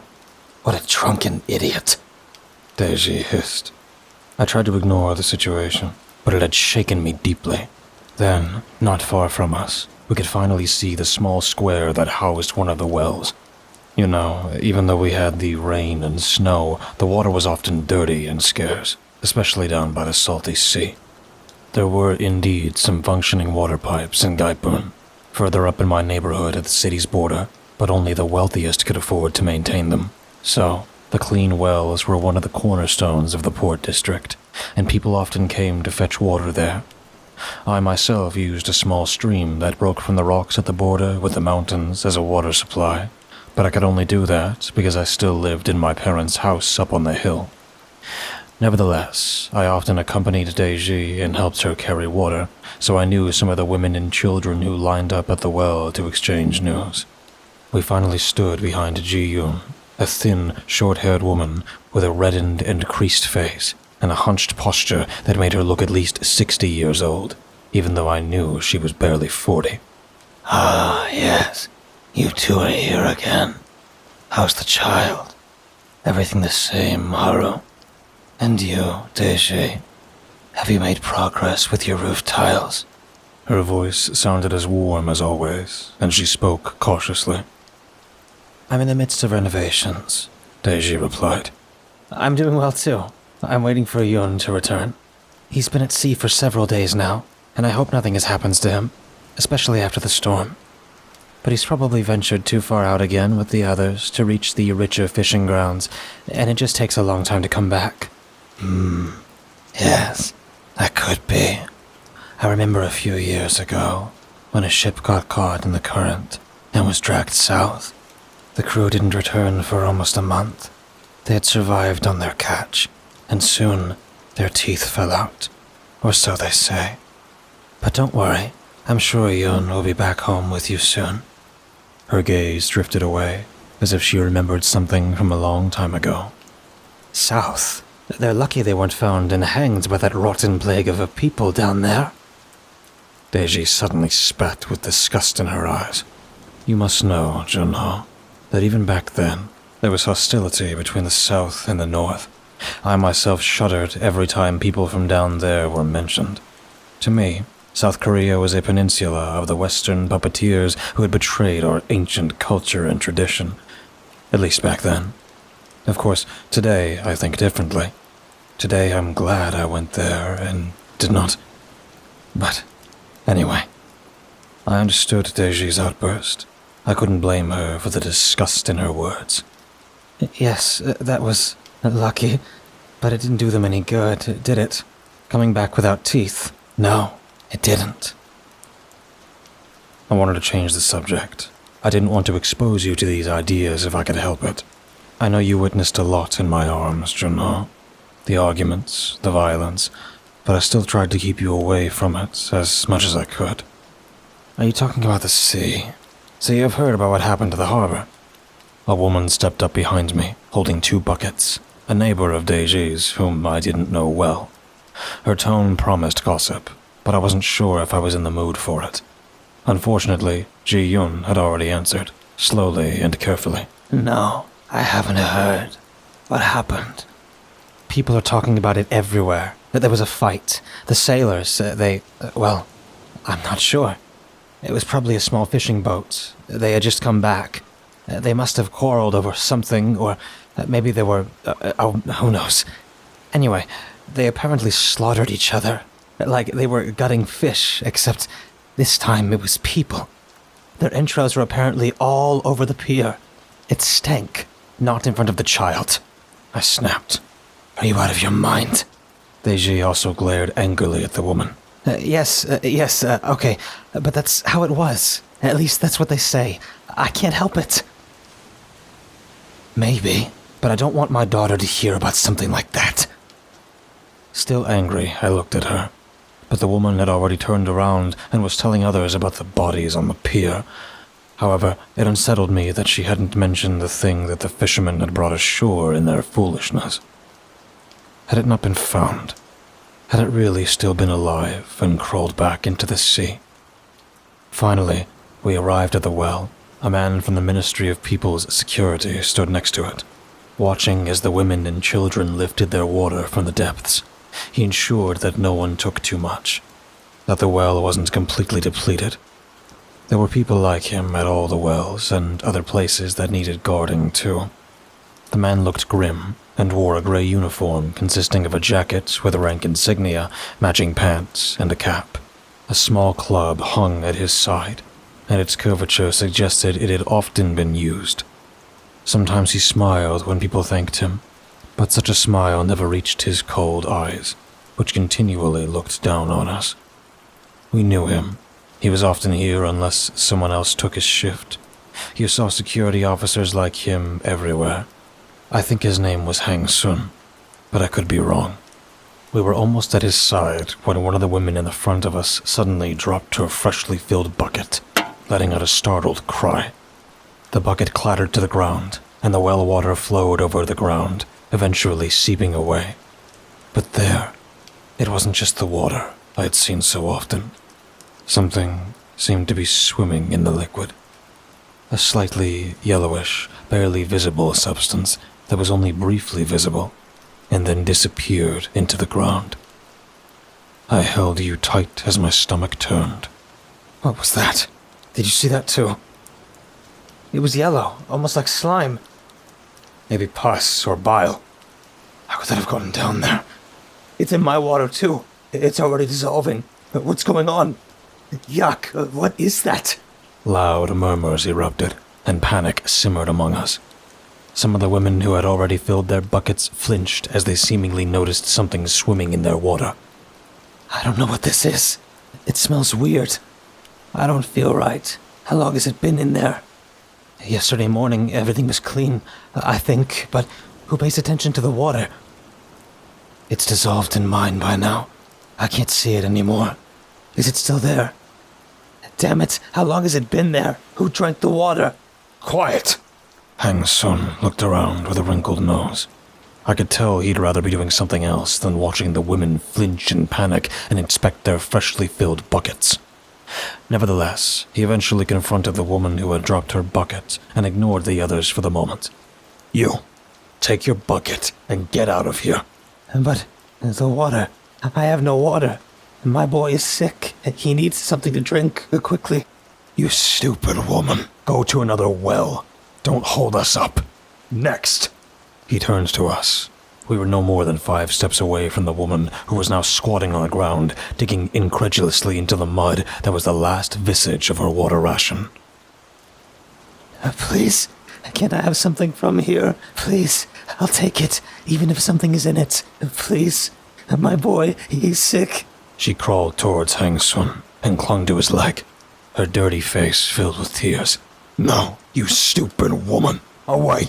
The club came down and struck her in the head. I watched, frozen, as she slumped to the ground, and Hang Sun pushed her away with his foot. Some red taint clung to his baton. All I had wanted in that moment was to be somewhere else with you, Junho. I wanted to be in a place where it was better, where you weren't exposed to such situations, and I held you tightly to my chest. In my head, a small voice said that I was already in the best country in the world, that it couldn't get any better. That is what I had always been taught. The woman was carried away after Hang Sun had summoned some old men who had been standing at the edge of the square, watching everything. With lifeless eyes, they dragged the limp body away. I never saw that woman again. We slowly broke out of our stupor when the official indicated that it was now our turn. You can't take that. I'll fetch some from the small stream up above near my house. You can't drink this. Who knows what's in it? I whispered to Deji so that only she could hear. Ji-Yun was already pulling on the rope. She probably couldn't afford to forego a bucket of water, but her bony hands trembled the whole time. Haru, he'd beat us too if we left now. If we're unlucky, just look at him. Besides, I can boil it and filter it. It'll be okay. Don't worry about it. You have enough to do with the little one. With that, Deji also approached the well, tied her bucket securely, and lowered it into the depths. Thank you very much, she said softly to Hang Sun, bowed slightly, and pulled me away toward the rutted road that would lead us to her house. I looked back back at the line of people and back at the old well that had provided water for many decades. The stones now looked dark and somehow dim, and the place felt cold and somehow... I don't know exactly what it was, but I still shiver when I think of that well. Today, I'm pretty sure that there was something down there in the water on that noon. Something that would trigger all of the misery that would befall this city in the next few days. We had barely left the square and walked a few meters up the path when our eyes fell on a small crowd of people huddled around something lying on the ground. Some children were also among them, crying bitterly, but apparently the others were so shocked that they forgot to keep the little ones away. Every ounce of reason told me to just keep walking, to climb over the potholes and follow Deji straight to her house, but then I heard the words that made me sick and wished to be home already. Hang on. Poor thing. He'd been here for so long. Who did this? This can't be. Not with an axe. Why? Why so many times? It's already started to smell. Hang on. No. I didn't want any more cruelty. I just wanted to go home with you. To cradle you in my old chair and watch my mother as she knitted for us. I wanted to sit with Deji at a warm plate of soup and relive the joyful times of childhood with her. I can't tell you exactly what had happened, but from the comments, I think it was the aggressive man I had seen before, the one who had marched toward me, or rather, toward the dog. As I hurried past the crowd, I briefly saw the bloody, grey, tattered thing on the ground. Hurriedly, I kept going. Holding on to you probably prevented me from just screaming and running away. I don't remember how we reached Deji's apartments and finally sat down at her table. The tools she had left behind for baking her bread were still on the tabletop, as if nothing had happened. But something had happened. I could finally cry. And Deji also stared into nothingness with watery eyes. We didn't need to say anything. We both knew what we were feeling. What's happening today, Deji? I don't know, Haru. I don't know what's going on. That man, that poor dog. And then that security officer. He was never so brutal. He usually only used his baton on drunkards. He never had much heart, but he was never a complete monster either. But maybe I'm wrong. I'm so confused. Me too. A nightmare. If only Yoon were here, or Hyun. Everything will be fine. You'll see. We've gotten through everything up until now. Together. We had. And we had also experienced many beautiful memories, contrasting this horror. All these past days, just us in the woods, by the cliffs, searching for grasshoppers, and dragonflies and flowers. Outside, there was a muffled bang. Not again. Both of us looked at each other, and finally, Deji glanced at you as you lay on my arm. It's okay. I'll see what's going on again. With that, she got up and went to the front door, pushed it open, and stepped outside. Only the two of us remained. I looked at the table in front of me, then looked at you again, Junho. I must thank you, because you were always a support to me in those times. You were still so small, couldn't even speak yet. But just because I had you, I probably managed to go on. I saw your little face, your small nose, as you peacefully slept there, wrapped in your blanket. Even back then, I wondered what would become of you, and today I know and am happy about it. I dreamt of a future where you wouldn't have to work and toil, where you'd find a man who loved you, just as your father loved me. My thoughts allowed me to escape. But then, something cut in. Soft, whispering voices. Scum. Worthless. You should all die. You should be drowned, shouldn't you? Hacked to pieces, lit on fire, suffocate and bleed. Wonder if you can bleed. Pain. You shall. Pain will be there. Only pain. hate you. Hate you. I shudder, but the voices faded quickly, almost as if they had never been there. But you had started to cry. So, I think, Junho, you heard it too. I know you sometimes slept poorly, that you had nightmares of a creature whispering dark words to you and wanted to harm you. I always said that there was nothing out there, nothing supernatural or otherworldly that was out to get you. But I lied, always lied. Something was out there. Many times, the words, the voices, rough like sandpaper and strangely gurgling, came from the bucket in the corner. The bucket we had brought from the well. The half-rusted metal looked plain, innocent, but I knew there was something inside. I got up, made sure you had stopped crying, hummed a lullaby, and hurried to the door. Deji was sitting outside, cursing as she gathered some pieces of the garden fence that had apparently given way. She grunted, trying to free some jammed wooden pieces that had been too firmly connected with rusty nails. Deji? Yes, what is it? Seems like a gust of winds did some damage. Haru, what's wrong? The water. Don't drink it. Please. Promise me you'll pour it out and get new water from the stream up the hill. From the small stream that comes down from the mountains. What? Why? Just do it. Please. Promise me.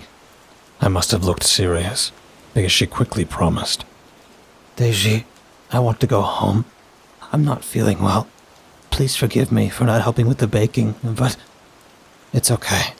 Go rest. Don't worry. Take care of Junho and rest. I hugged her tightly, and you let out a joyful chuckle before we headed home. Promise me. I called back one more time, but Deji was already focused on fixing the fence and didn't seem to hear me anymore.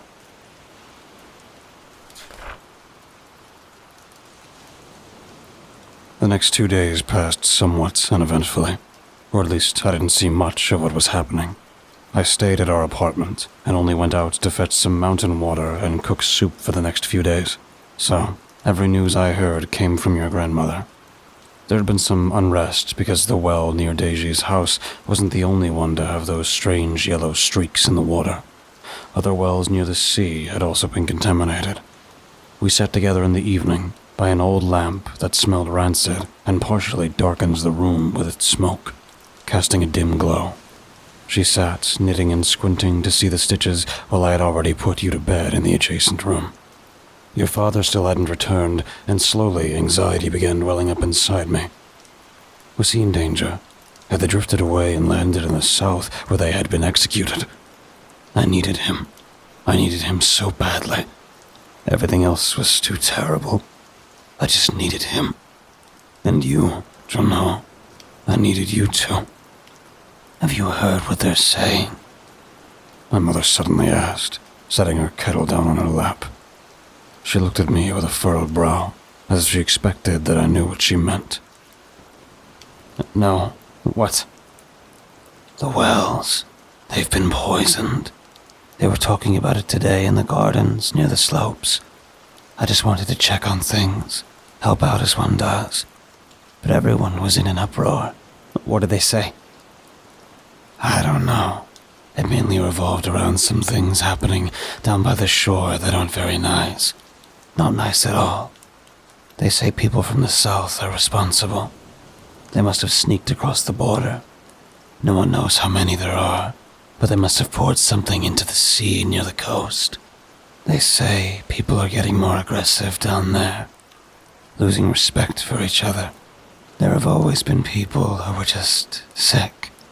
People who were poisoned, not by something in the water, but by this place, by their lives. Her expression twisted, and she anxiously looked toward the front door, as if expecting someone to burst in and storm into the room. From the south? That's terrible. But it made sense. Who else would have contaminated the groundwater? Why else would something emerge from the wells that harmed us? But the voices, why had I heard them? Did I also drink something that would harm me? Of course, what she said, it troubled me. It troubled me because I knew it was true, even if I didn't want to believe it. This place, this city, something sick was here, slumbering beneath us, occasionally stretching its jaws to take one of us. But this country, it was the best in the world, wasn't it? At least, I thought so back then, even though my belief in it was slowly fading with every horror I experienced. The words my mother spoke, if someone had heard them, she would have been taken away. That's how it was back then. I know you probably can't even imagine that, Junho, but it was. Like in a different world, where a different, terrible truth prevailed. People from the south. You've told me about them. They live like animals, don't care for each other. Let their children lie in the dirt, eat each other. You always told me that. Where? What do you know that from? I carefully asked. Old wives' tales, my mother said bitterly. But there's truth to them, of course. The South is more rotten than this town could ever be. People there only live for themselves and are even poorer than we are. They're being drained by the monsters in the West, who are draining everything there like leeches, secretive, devious. You know the border is close, just 15 kilometers away, and the South begins. Beyond the mountains, beyond the electric fences and the minefields. It's not far. Someone could try to come here, unnoticed, sneak in and harm us. Has it happened often? No, never. But they'll surely try one day, now that things are getting worse out there. I'd thought about it before, but had never witnessed anyone truly crossing over and into the town.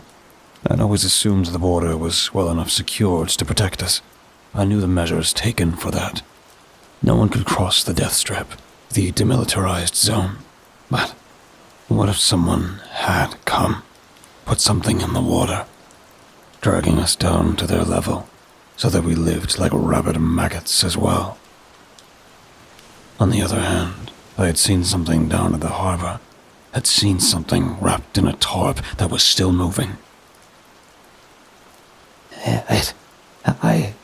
I need to tell you something. The things that sometimes wash up on the beach after heavy storms and rain, also old wives' tales. My mother cut me off sharply. I hesitated, thinking back to that plateau in the mountains, back to Ju's screams, and the gurgling. But everyone here knows it. Everyone. Those creatures, what if they were behind it? Enough of that. Those are just silly stories people tell to keep us from going further out. A sea full of creatures from the depths waiting to devour sailors. Monsters in the mountains, sliding mulkta, or whatever. Bah! Those are stories meant to warn us about the world out there. So that children and teenagers like you don't stray too far and get shot at the border. Just stories. What's happening today is real. The water was poisoned, and I believe the others when they say it was someone from the South. Who else would do something like this? It's disgusting and terrible, because where else are the people down there going to get their water? Some have started filtering seaweed because they no longer want to drink from the wells. Others are desperate and drink it anyway. Yet others dismiss it as a rumor. It's that scum from the South. I'm sure of it. Who else could be so vile? With that, she turned her attention back to her knitting, and I knew the conversation was over for her. But my thoughts were racing. You can guess why, can't you, Junho? Because I had been there, in the mountains, on that plateau. I had heard the sounds when Ju died, and I had also heard what had been in old Yongsu's leaky room with us. Deep down, I knew there was more to this area, that it wasn't just vile people from the South, but other ancient things that I didn't understand. Things that threatened me, and threatened you. You were so young, so innocent. and I had already seen and heard more horrors than most people do in their entire lives. I hate myself for not protecting you from them. You have to believe me. Your grandmother also knew that there was more to it. I could see it in her face, in her eyes shimmering in the light of the oil lamp. She was afraid of something she did not dare speak about. But I just had to know. I need to learn more about what was happening here.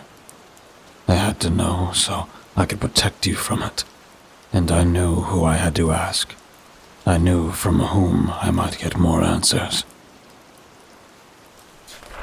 The next day, I asked my mother to look after you again, and set off alone. I dressed warmly because the cold cover had thickened, and chilly wind had begun to sweep across the streets. In the distance, I saw some birds flying north, and a strange feeling washed over me. It felt melancholic, but also gloomy and hostile, as if the town itself was inhaling to soon unleash a loud roar into the world. I took the road to the outskirts of Gaipun, passing by the desolate sheds and sparse gardens to visit the relatively large house of Ayam and her family. The path was almost the same as the one I had taken a few days ago to reach our old viewing platform. But just before leaving the town behind, I turned right and walked along a lush green grassy belt and into the Kwan's garden. As I walked by, I overheard a conversation between two young women who looked up to Ayam's property with narrowed eyes and hushed voices. Up there they live so nicely. Where do they get money? Have you ever wondered? No, but it's strange. I mean, she's not even married. Always just sulks. How could she afford all of this anyway? Such a lush garden, such a big house. I visited them once. They have 4 rooms, plus working water pipes, and even candles that don't smell and smoke like our oil lamps. My pipes are broken, and I have to sit in that stinking smoke every evening, and my eyes hurt. And then the sunflowers. But why does she have so many? They don't grow so nicely for me. Yeah, something's not right. Maybe they're traders. Maybe they're getting money from the south. I heard that spies were seen down at the harbor, and that they poisoned the water. But they, up there, they have pure mountain water running through their pipes. I'm telling you, this makes... Finally, I passed them and couldn't hear them anymore. Those 2 women gave me an eerie feeling. They didn't care that I overheard everything. They didn't even bother to lower their voices. I knew that Ayam, who still lived alone with her elderly father, possessed a bit more than most others in the city. However, this was mainly because the land her house was built on was so close to the wooded slopes, making the soil unusually rich and the yield from her property high. The pipes worked, that was true, but that was probably just a matter of luck and not a question of cost. Nevertheless, these circumstances had often led to quiet conversations behind closed doors. Deji and I had also wondered if everything was on the up and up, but today, I'm sure, it was just luck. I also knew that Ayam never truly enjoyed her home, and in her thoughts was still at that pit where her sister had perished all those years ago. I briskly walked the last meters to the Kwan's front door, which was smooth and made of fine wood. It took a moment before Ayam's father opened it.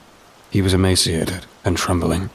His gray hair looked wild, and a shadow loomed over his eyes, which had grown steadily over the years. How is she? Am I interrupting? No. Well, she's had better days. The summer was lovely. She tended to the garden a lot. You know, she has a green thumb. She still cares to her sunflowers. I think the garden is her solace. It reminds her of... You know. I'll take you to her. I actually wanted to see you. He looked surprised and furrowed his brow. His eyes seemed to see me properly for the first time. See me? Why? It's about the old stories. I know, but it's important, I think. The old folks like your father and Hoon knew them best. And you probably know them too. At least most of them. Yes, I know them. Silly stories. I remember when we found you after Holmes said it was all a warning, and my father agreed. I believed them. I swallowed down my anger, my rage, my misery. But today, he was an old fool, and Holmes still spinning his sailor's tales down by the sea. Old, weak men. I should have screamed. I should have beaten Hyun unconscious. Don't look at me like that. I know it was him. He always had nonsense in his head. He incited all of you to venture out too far. Who else? You all followed him. My father's ashes are rotting, buried out there in the ground, and with him is clinging to all the tales he always told. All that remains is me, and I am both broken. Tell me, why do you want to hear those terrible stories? Do you want to scare your daughter with them soon, so she's not foolish enough to wander too far into the mountains, so you won't lose her to a stupid boy's ideas? He spoke calmly and sounded more sad and exhausted than angry, but his words also carried an underlying sharpness. Yes, maybe. It's about my daughter, yes, but not like you think. I believe something terrible is happening down by the sea. I hesitated and looked at him. Should I tell him everything? Should I tell him that it was suspected that South Korean scum had infiltrated us and poisoned the wells? That people were becoming more aggressive and suspicious because they were drinking some filth since they had no other water? But what if I and his family really had a deal with the South? What if they were traitors? What if the two women were right, and this old broken man and his shattered daughter were actually against us? Nonsense. The terrible thoughts that I hate myself for nowadays. They say wells are poisoned with something that makes people angry. They're strangely furious and hateful. There's violence. They say it's people from the South who are responsible. South Korean scum? Damn it. Only filth and corruption comes from beyond the border. The man's features hardened, and he spat on the ground. That is horrifying. But what does it have to do with the stories? I believe maybe there could be something in the tales that provides a better explanation.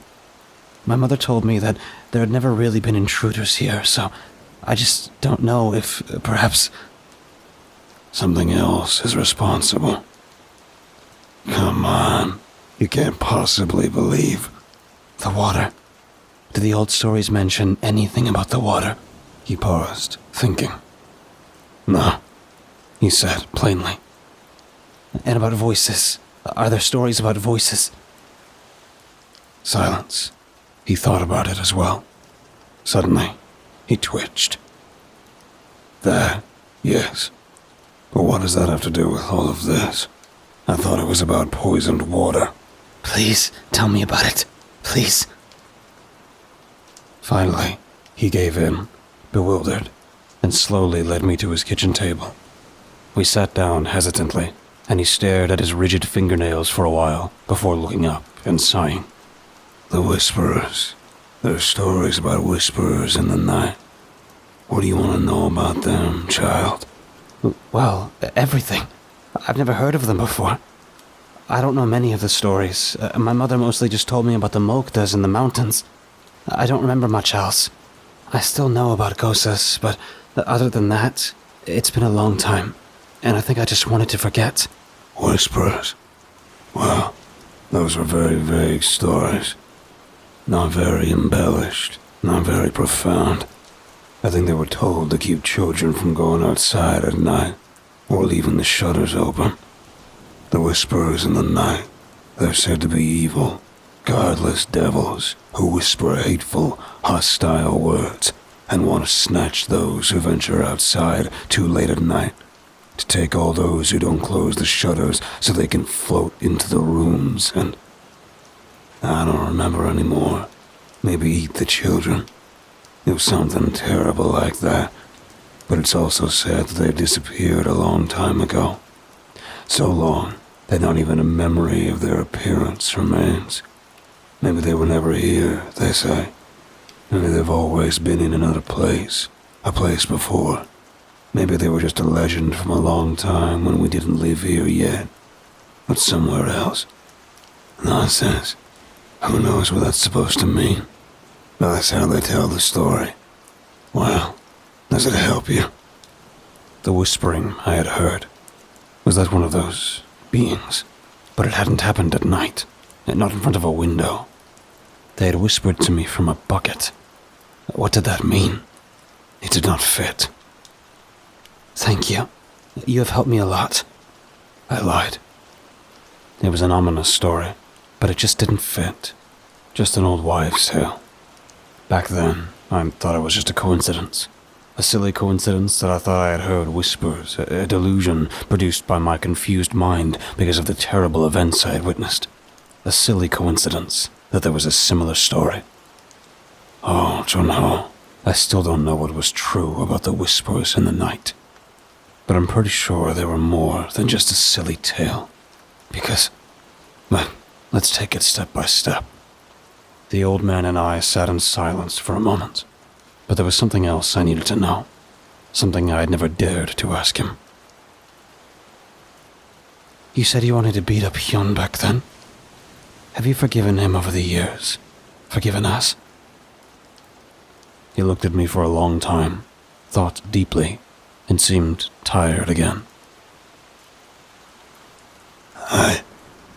A part of me has forgiven him.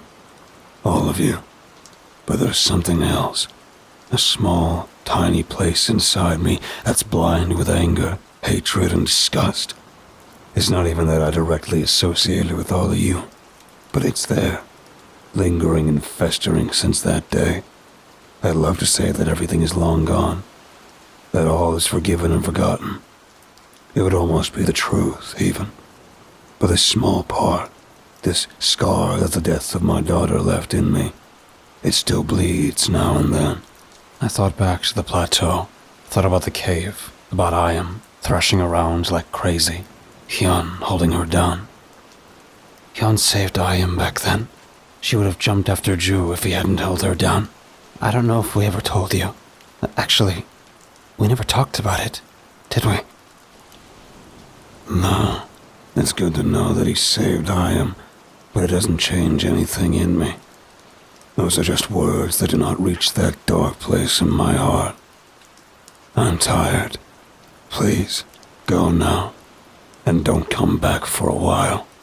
His suddenly harsh tone stabbed me like a dagger. Tears welled up inside me. I'm sorry. Thank you for the story. I could hardly speak. I felt both cold and warm. His judging eyes burned me. Quickly, I turned to leave and hurried out of the house. It had started to rain lightly. I was glad for it, because that way, people couldn't see my tears. The sun didn't make an appearance throughout the day, and the clouds continued to gather densely in the sky.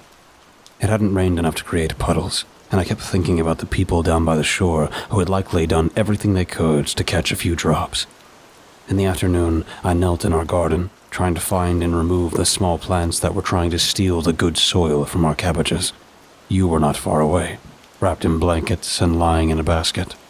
I wanted to play with you, but we needed the cabbage.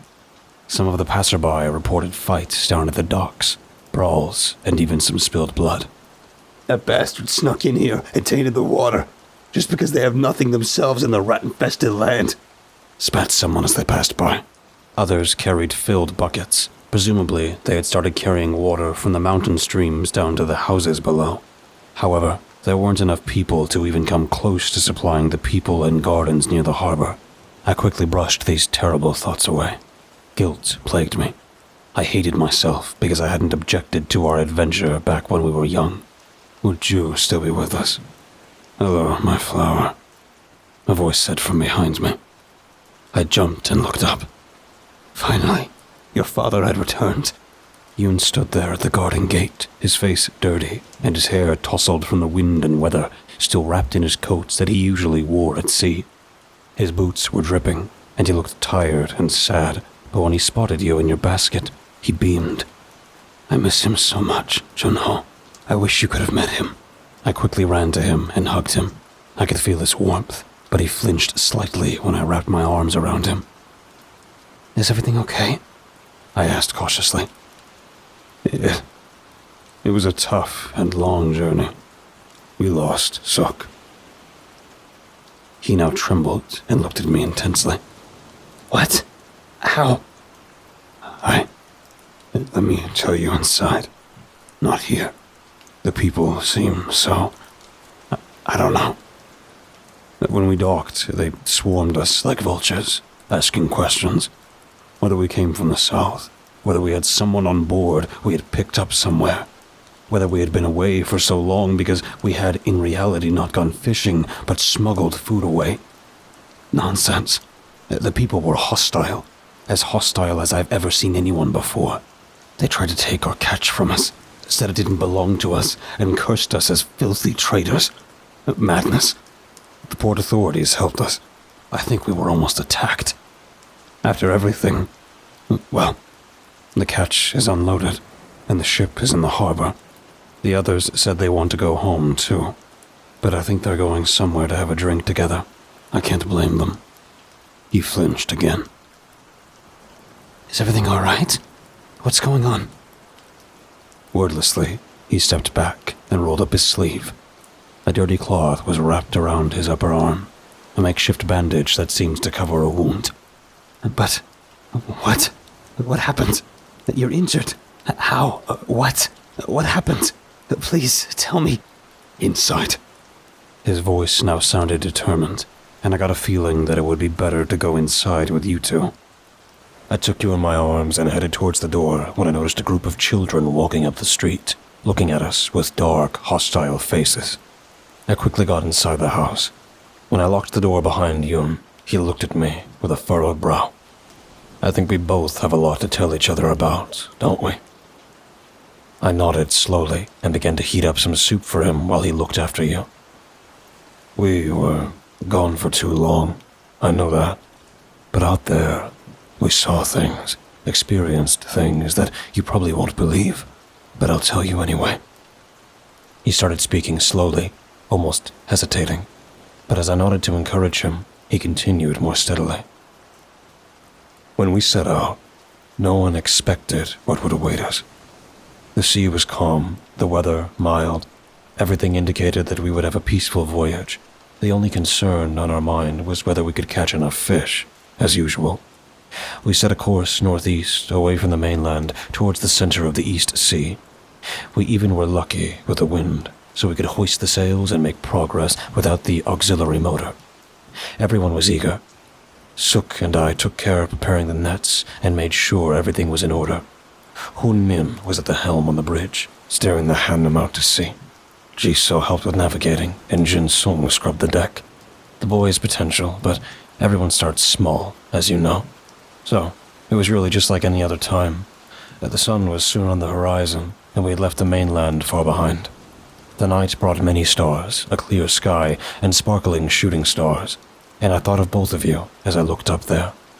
I wished that things would get better soon, that we would make a big catch and get through the winter well, but there was also doubt within me, a creeping certainty that it would never really get better. It's enough for us that you're here. You know that. Yes, and I'm infinitely glad about that. I'm glad I have you. You two are everything to me, and those thoughts always drive me onwards. The next 2 days were similar. Good weather, but the fish remained absent. We ventured further and further out, but no matter how many times we cast our nets, nothing. Absolutely nothing. No sea bream, no squid, no herring. Just algae and trash. With time, we became increasingly disheartened. We were almost relieved when a slightly stronger wind started blowing us on the 5th day. The Hammond swayed, and we made our way through increasingly foamy waves. Restlessness gripped the sea more and more, and dark clouds began to gather. The spray splashed onto the deck, and we had to put on our rain gear, or we would have been soaked from head to toe. Eventually, the sky on the horizon turned pitch black. A mighty storm was brewing. When we saw the clouds, we decided to turn back. It wasn't worth being torn apart by breakers. So, we began the journey home. But something got in the way? Yes. The currents became unusually strong towards evening and dragged us toward the storm. We had to reel in the sails and nets and try to steer against it with the motor. Everyone worked at full throttle. As distant flashes flickered through the pitch-black clouds on the horizon, a growing fear crept over us. The darkness of the sky and the approaching night felt like impending, watery death. My breath quickened, and I exchanged worried glances with the others. This will be a big storm. We can't escape. The motor doesn't have enough power, I shouted, my voice almost drowned out by the roaring wind. Humin and Jisoo nodded, their eyes reflecting the same concern, their faces radiating fear of what was to come. You know, we've experienced many storms before. We've faced the fury of nature before, but this felt different, more like a premonition. It was as if something out there intended to kill us, to make us atone for unknown sins. With desperate haste, we began to reel in the last net, every muscle fighting against the storm's onslaught. Everyone pitched in, even Jin-sung, who looked like he was about to throw up. But the boy held on. Everyone suffered injuries. He gestured to his bandaged arm and clenched his teeth. The rain soon whipped at us, and the waves, monstrous and vengeful, grew higher with each passing minute. The Hanum groaned and shuddered, as if begging the sea for mercy, and she was tossing around more and more. Our net finally came on board, filled to the brim with a bountiful catch, a cruel twist of fate, because it meant we were burdened, and thus even more vulnerable. Fish in such weather? How can that be? I thought fish dive deeper when a storm approaches. I don't know. It wasn't the only thing that troubled us. The fish, they weren't ordinary fish. They were all completely covered with pulsating ulcers and pock-like growths. You could barely tell they were fish at once. Yellow pus ran onto the deck, and a rancid smell of decay, biting vinegar, and rot flooded over us. But the rain washed it all back into the depths.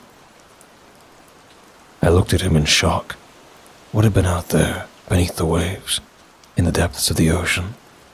And was it still there, now? It was a complete mess. This catch played a cruel trick on all of us. I thought I heard biting, nasty voices in the carcasses, but it was over as quickly as it had begun. Suk covered his ears, and Jin-sung couldn't take it anymore and vomited over the railing. But we didn't have time to wonder. The first lightning soon split the sky right above us, illuminating the turmoil surrounding us. Eventually, we had shoveled most of the dead fish overboard when the sea reared up, and larger waves rose around us. Thunder kept crashing through the air, mocking our defiance. We need to find shelter.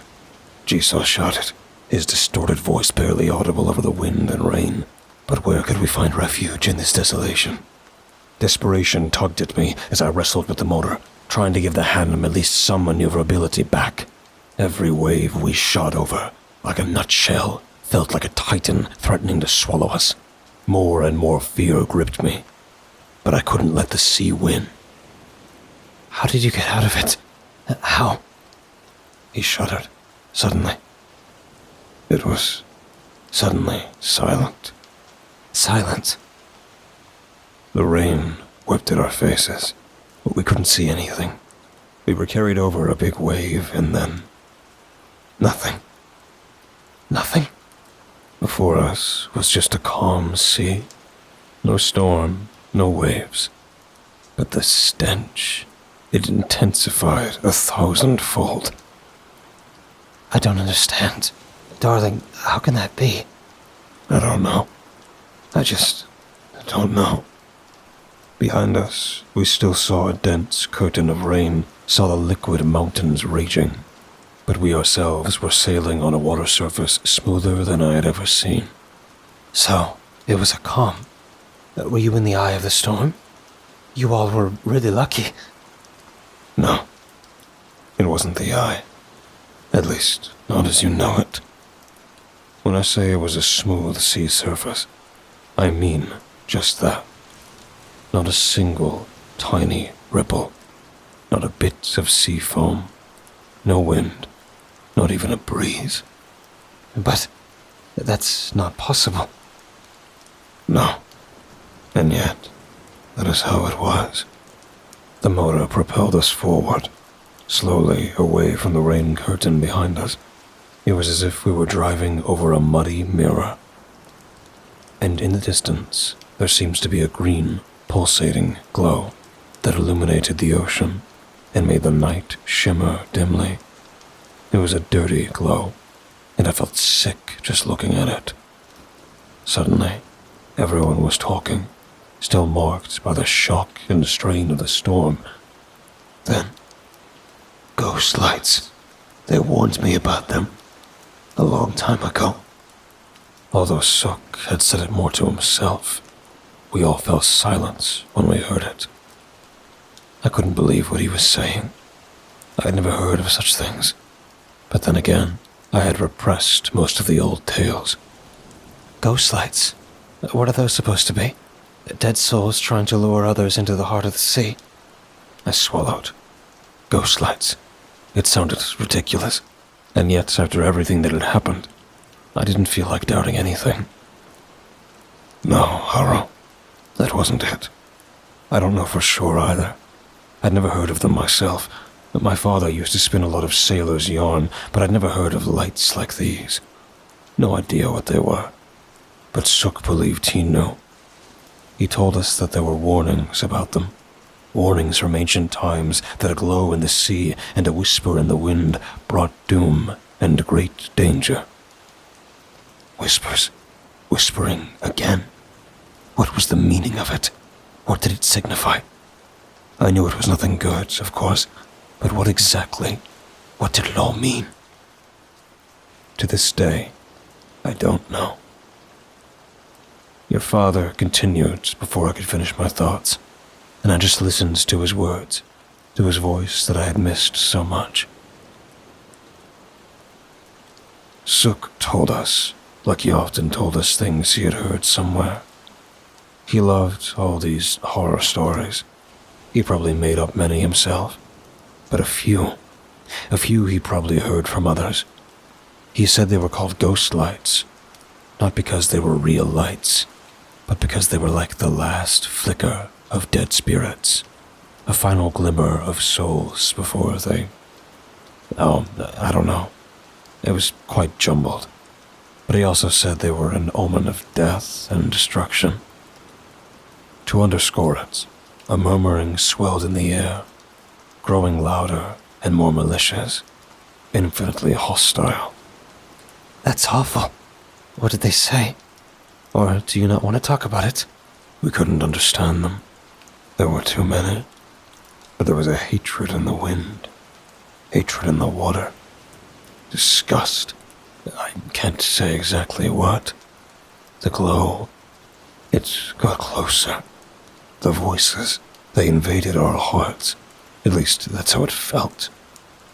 Sook, he suddenly screamed and screamed as if he were burning alive. Then, he just threw himself overboard. Just like that.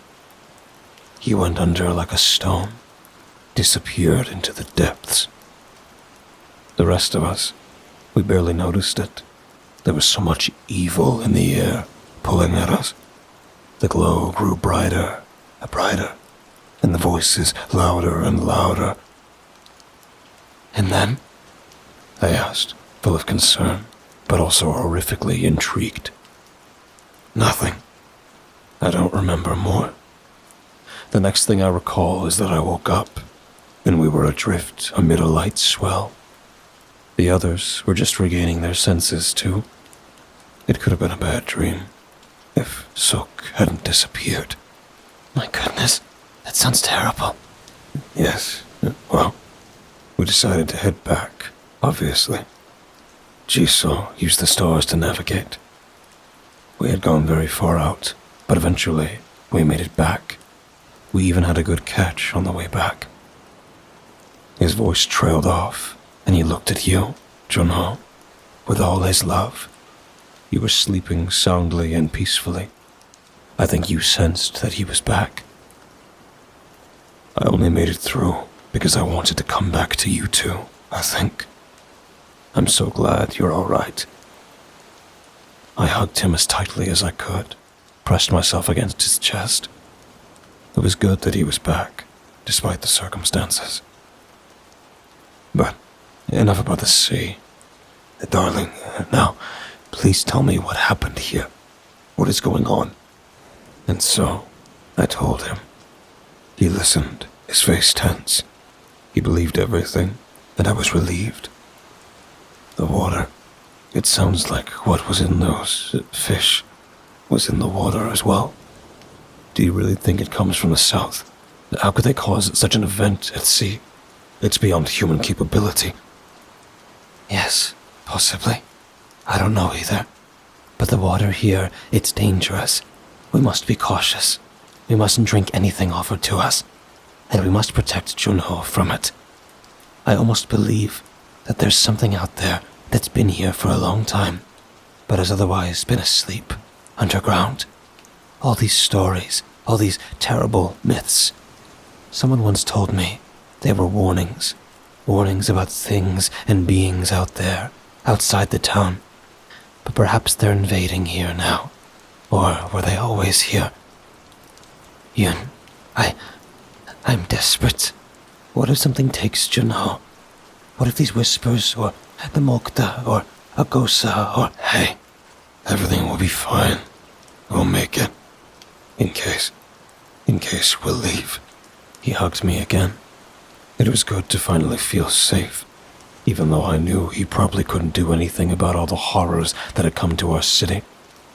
But at least we weren't alone anymore. Then, I flinched. Leave? Where to? Everything we have is here.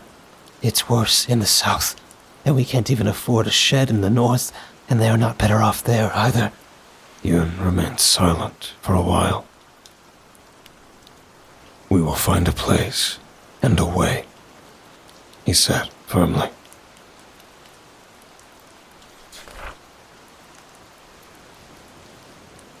The rest of the day was finally a peaceful respite from the terrors around us. We didn't leave the house and didn't care about what was happening outside. It was just you, me, and your father. I would give anything, Junho, for you to truly understand how much he loved us both. I could only do so much as to describe to you in this letter what he did in those days. I can't bring him back to you, and it breaks my heart, as our moments together didn't last forever. It's a bittersweet comfort to know that times like those, no matter how long they last, are not long enough. And when I went alone to Deji and Hyun the next day, while your father rested and watched over you, the beautiful memories passed like smoke in the wind. I just wanted to see if they were all right. I just wanted to make sure that my friends had not been hurt by the darkness in the people surrounding them. I realized something was amiss even before I entered the street where Deji lived. The men, women, and children I encountered looked at me with venomous glares and wrinkled their noses. They began to chatter behind my back, and I felt gazes from the grey houses across the gardens. There was a stench in the air, damp and rotten, and terrible odors kept wafting towards me. Fences were damaged everywhere, and gardens were partially trampled. The further I went, the worse it got, and the more I felt like I was stumbling into a pit of aggressive, venomous snakes. She's from up there. I know her. Maybe she has something to do with it. Yeah, look at her, casually strolling around here.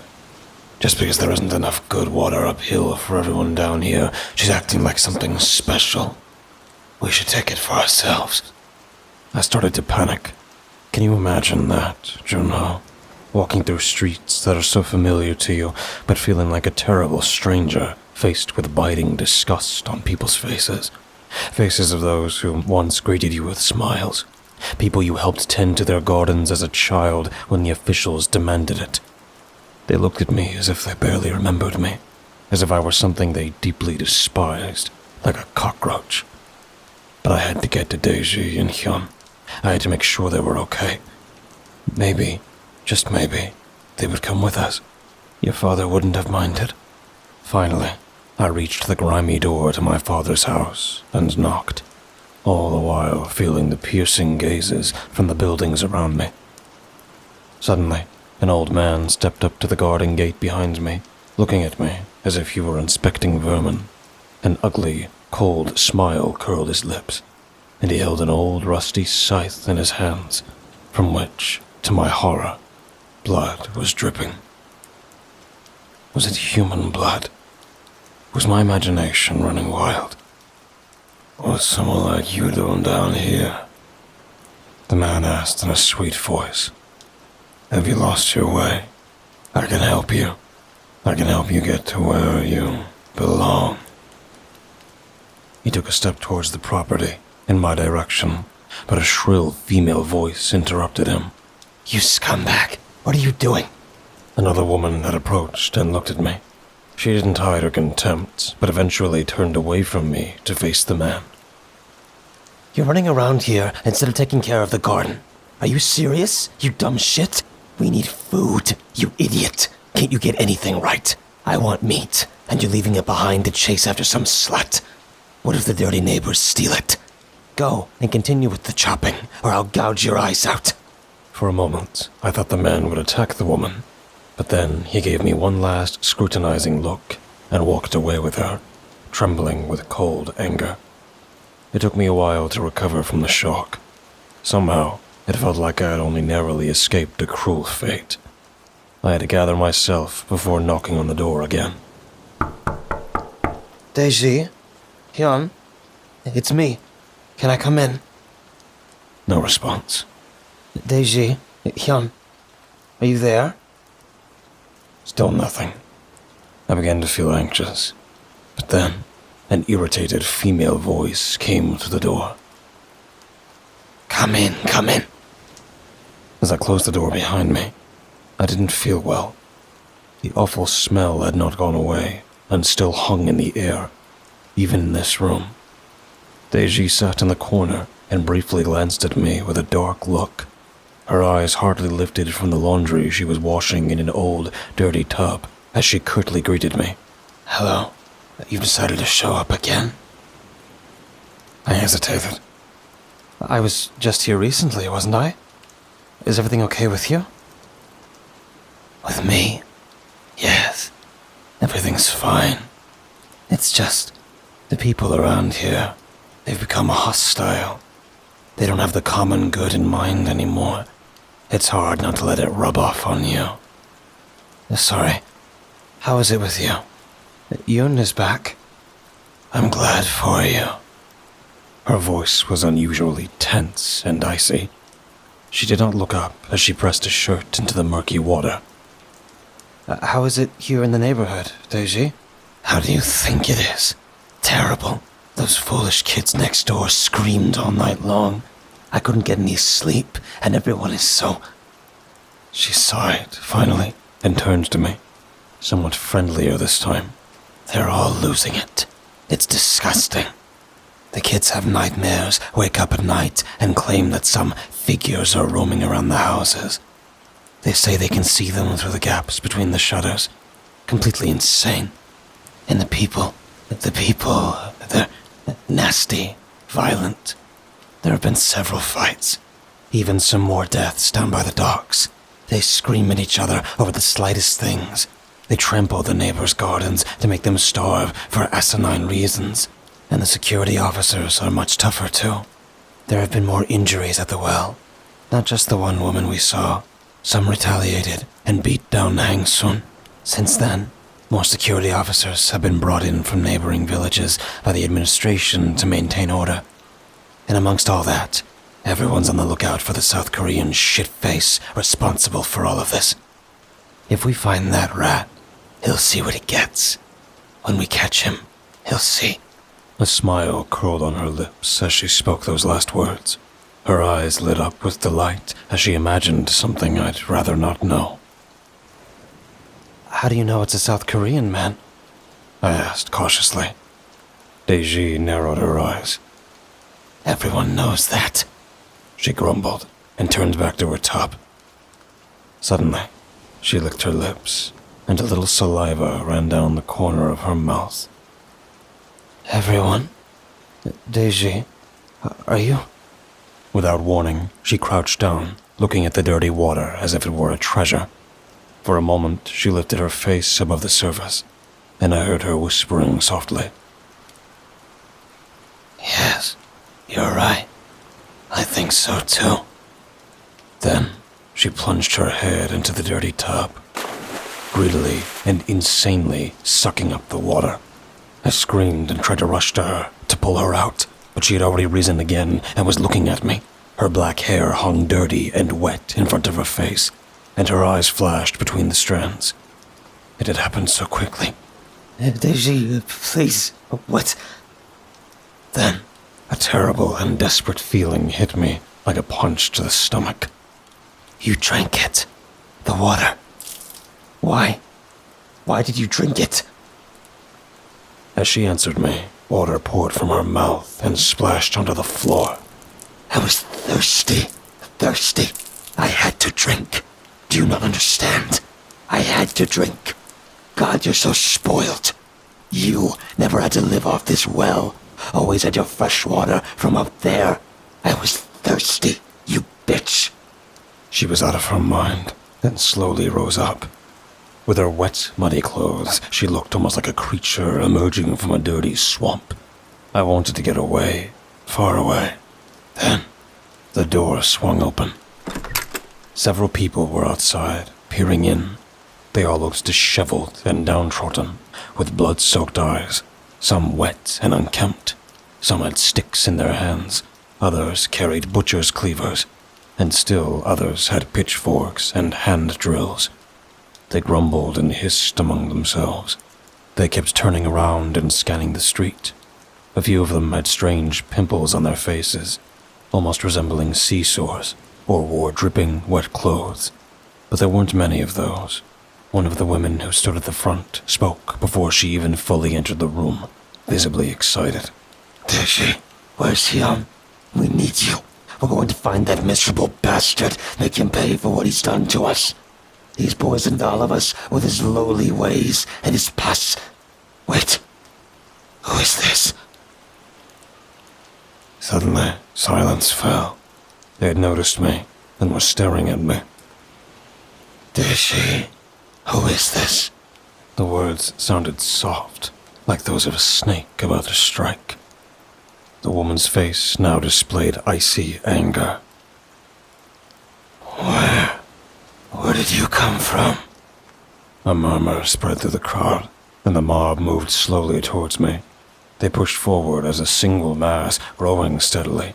They clutched their improvised weapons, and I could see dried blood on the blades. I felt sick. I looked at Daisy for help, who still stood there, emotionlessly watching me from deep, dark eyes peeking out between wet strands of hair. Tell them who I am, please. I begged now, as tears and fear threatened to overwhelm me. Then, I noticed a smile curling on her lips. But she said nothing, just looked at me. Please, Daisy, tell them that... please, I'm just visiting. She's my friend. I've been here so many times getting water. I've talked to some of you so often. It's me, Haru Choi. Still, just cold faces. But slowly, something seems to simmer beneath the people's features. A darkness ready to explode at any moment. And I was the target. It was pure madness. I was certain that I had seen some of these people before. Gaipun was not a small town, and I didn't know where this group had gathered from. But the woman who had spoken definitely came from the neighborhood. But these people also seemed foreign, absent, and seized by something that wanted to tear and shred everything, even if I didn't know what it was exactly. And they all drank the water, and the voices driven them into madness. Even Daisy, my best friend, was so strange, cold, and insane. Haru? Sorry, I didn't recognize you at all. Forgive us, we're all very agitated.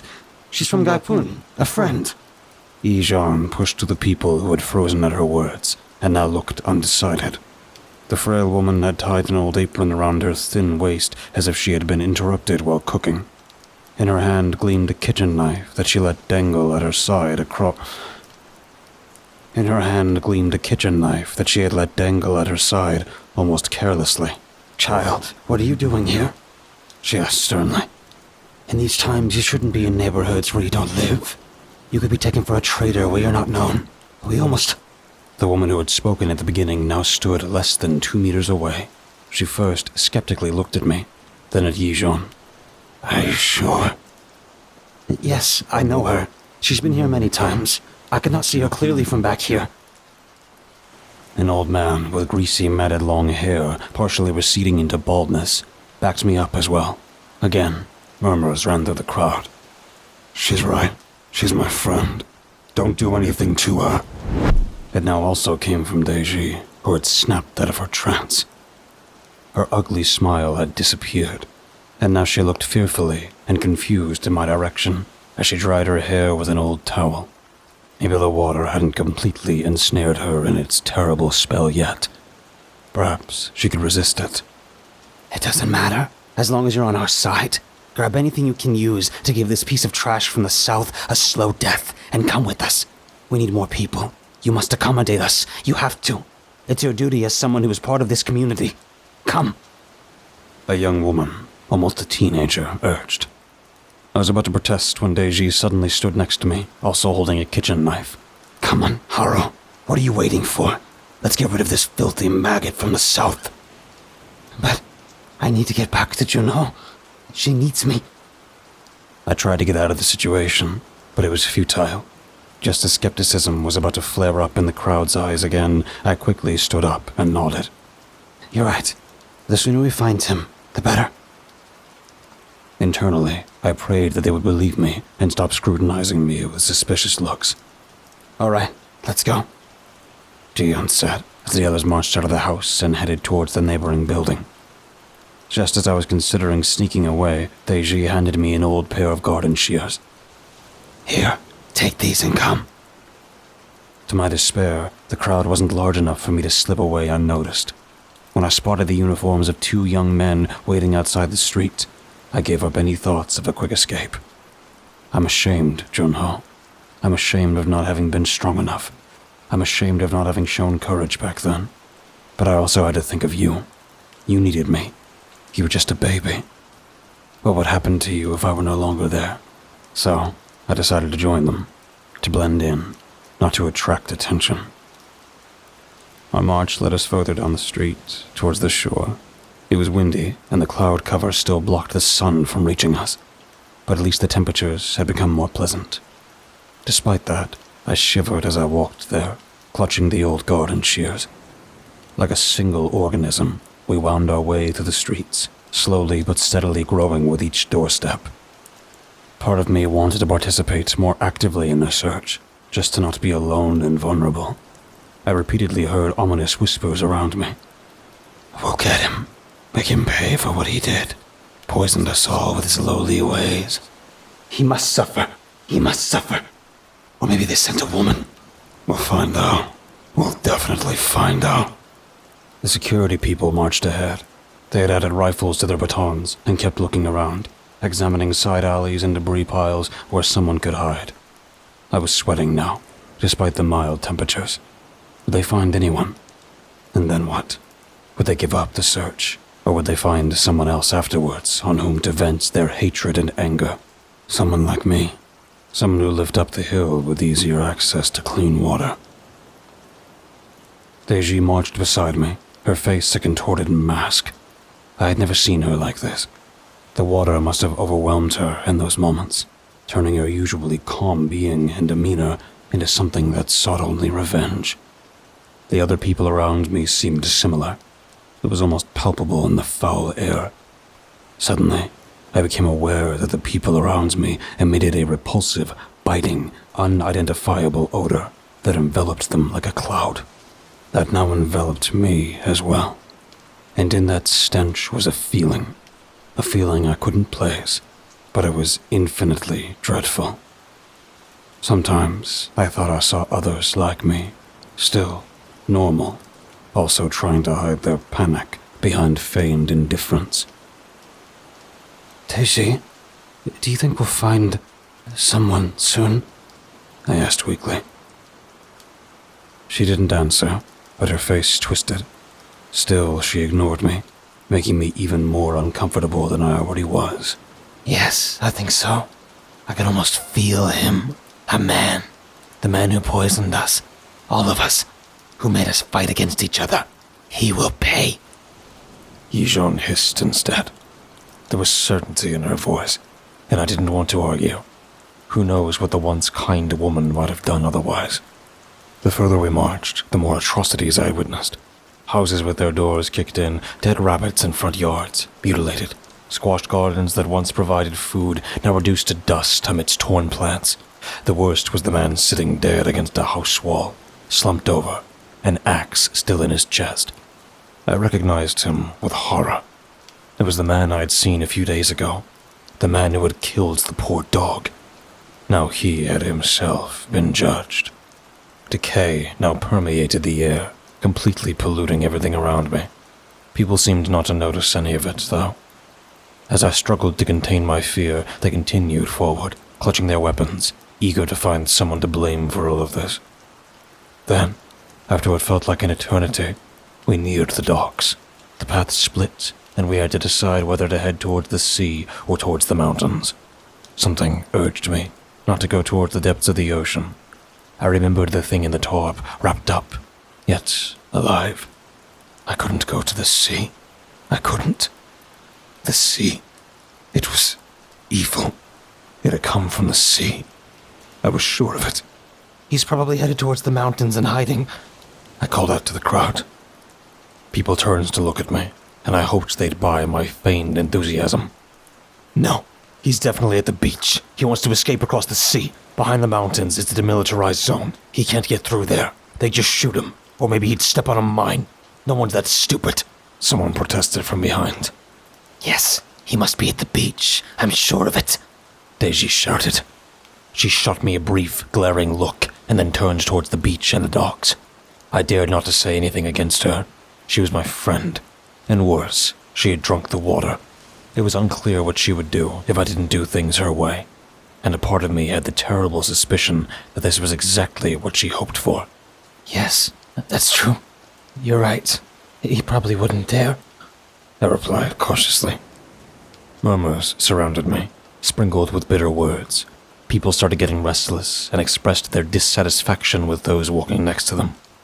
Others began to complain of thirst. There were insults, angry glares, and even more severe accusations.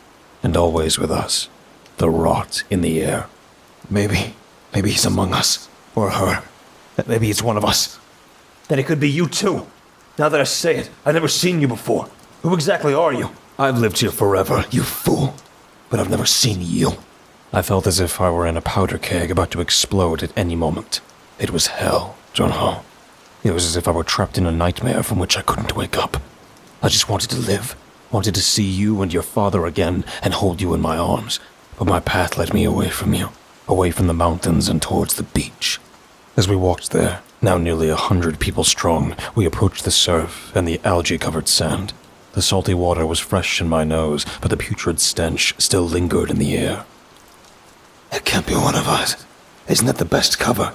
To march along with us. But how? How could no one have recognized him? Well, we're all very upset. Maybe we overlooked someone. Yes, she's right. It would be the smartest move on his part. I think it's him. That one. Oh yeah? You're just mad because I fucked your wife, you stupid idiot. And you know what? She was good in bed. Probably the first time she enjoyed pleasing someone. You piece of shit. It was too much. One of the men started beating another with his club, crazed and driven by terrible zeal. Dull thuds filled the air as the club met a skull, and piercing screams shattered any remaining composure within me. 2 women rushed forward and stabbed at the attacker with their knitting needles. You only beat her day in, day out, you son of a bitch. What did you expect? One of them screeched, repeatedly jabbing her small metal needles into the man's eyes until he lay twitching on the ground. I'm sorry. I must tell you these things too, Junho. I know it's terrible and brutal, but that's how it was. That's how the place I saved you from was. It would have turned into a complete catastrophe if a barking voice hadn't echoed through the air, freezing everyone in place. I see him. There. There he is. There. And there he was, far away but still visible. A man lay on the beach near the northern slopes. He lay beside the remains of a small wooden boat that apparently had been washed ashore along with him. Everyone looked toward the distant figure. No one else was on the beach, and I wondered why no one had noticed him earlier. Where were the people who usually went about their daily business along the seaside roads? Where were the women taking their children to the tracks in the north for community work? Everything seemed deserted. There was only the rough sea and the pale sand, and on it, a body that seemed to be moving slightly. As the crowd began to stream towards the stranded man, 2 corpses were left behind in the sand. No one cared about the man with the shattered skull anymore. The man with the bloody eye sockets, his lifeless gaze fixed on the sky, had become equally inconsequential to the masses. I, however, struggled to avert my gaze from them. I wanted to follow the others and play along, but the 2 bodies on the dirty ground held my thoughts. However, soon the people picked up their pace, quickening their steps, and I had to make an effort to keep up. So eventually, the 2 corpses were left behind, soon forgotten by all those who now walked in rising excitement across the desolate beach to the north. But with each step I took toward the shipwrecked man ahead of us, it became clearer to me that I, too, was approaching a corpse. The corpse of a man who just didn't know yet he was already dead. Like in a trance, the people around me continued to move forward, and I soon heard faint, hateful whispers around me, spreading like a malignant growth. There. He is there. We've got him. This monster. Yes, he must pay. Pay for our pain. I think he's what's wrong with this world. We must make sure he understands that too. Yes. He must understand what you do to people who blasphemously and arrogantly intrude into a better country and poison it with their presence and their venom. The wave of people flowed toward the lone man and eventually reached him. I was part of it, even though I wished to be somewhere else. I wished to be only with you, Junho. But in the end, we had formed a ring around him, only interrupted by the sea that had spat him ashore. Deji and I stood in the front row, looking down at him. Dozens of eyes scrutinized him like a trapped animal that would naturally be tormented and eventually killed. Now that I could take a closer look at the situation, everything became worse. It was a simple man in tattered clothing, lying on the sandy ground, breathing heavily and barely conscious. He apparently crawled a few steps inland to escape the greedy sea, which had probably almost dragged him into its watery stomach. The wreckage of his small boat lay nearby, but not much was left, and most of the wood had probably already been washed away.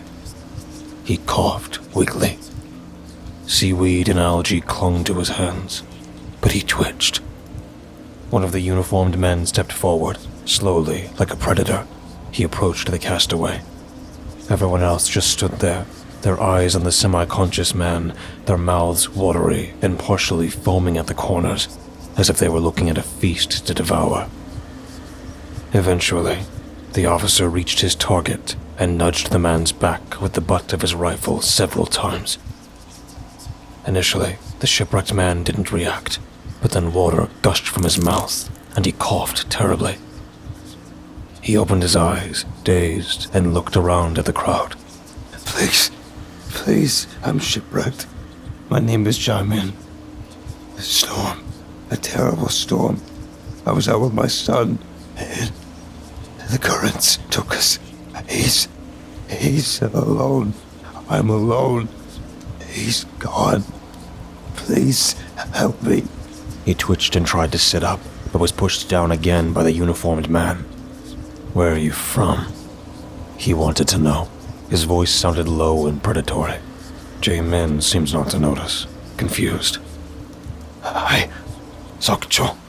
I'm from Sokcho. Where am I? Slowly, a terrifying realization spread across his face. Where am I? The uniformed man just looked at him, and everyone else remained silent. It was as if they were savoring his misery. Then, everything happened very quickly. At once, men rushed towards Jae-min and lifted him up. They held him in an iron grip, and one of them punched him in the face. Traitor! You're from the south. Sokcho is in the south. It's him. It's him. The crowd roared, but there was no joy in their voices, only seething hatred. I don't know if I should describe what happens next, Junho. The things I've written down so far are already terrible and grotesque enough. But I must tell you, you have to know everything. I'm sorry. But what follows now, They dragged him away, and I was swept along with them. Jae-min protested, semi-conscious. Initially, he didn't understand what was happening to him. Twitches ran through his body as he struggled against the people who held him tightly and dragged him away. His wet boots left furrows in the sand. He eventually looked around in desperation, his gaze brushing over me as well. I had to give my all not to look away, because fear welled up in me. The fear of being noticed, the fear that they might lump me together with him through some insane conclusion. The people around me had clearly lost their minds, and I had to do my best not to draw attention to myself. I had to return to you, Junho, and to your father. Do you understand? Eventually, the mob reached the old square and the well. They tied him to the wooden frame that held the bucket, and everyone gathered around him as voices grew louder, demanding revenge. Jae-min himself whimpered like a dog. His face showed that he didn't even know where he was. But no one cared. What do we do with him? How do we punish him? Fire? We can skin him alive, or rip out his fingernails and teeth. No, we have to bleed him dry. I want to see his blood. Every drop. Yes, I want him to pay for what he's done to us. The voices grew more insane, and even more horrific things were shouted across the square. Suggestions pierced the air. Amidst it all, Jae-min's unbearable wailing as he begged for his life.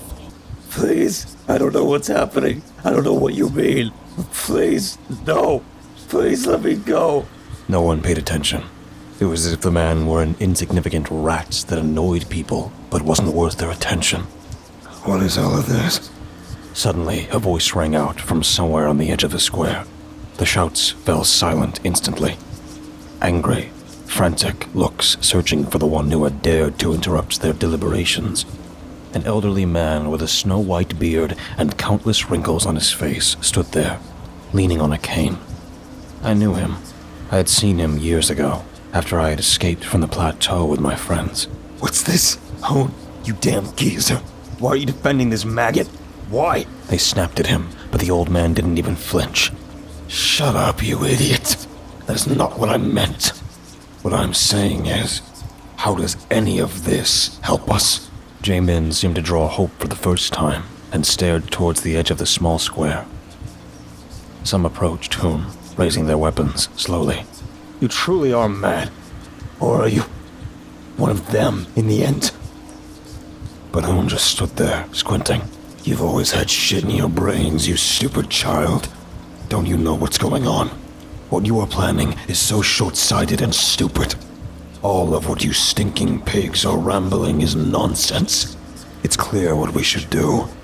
You know it.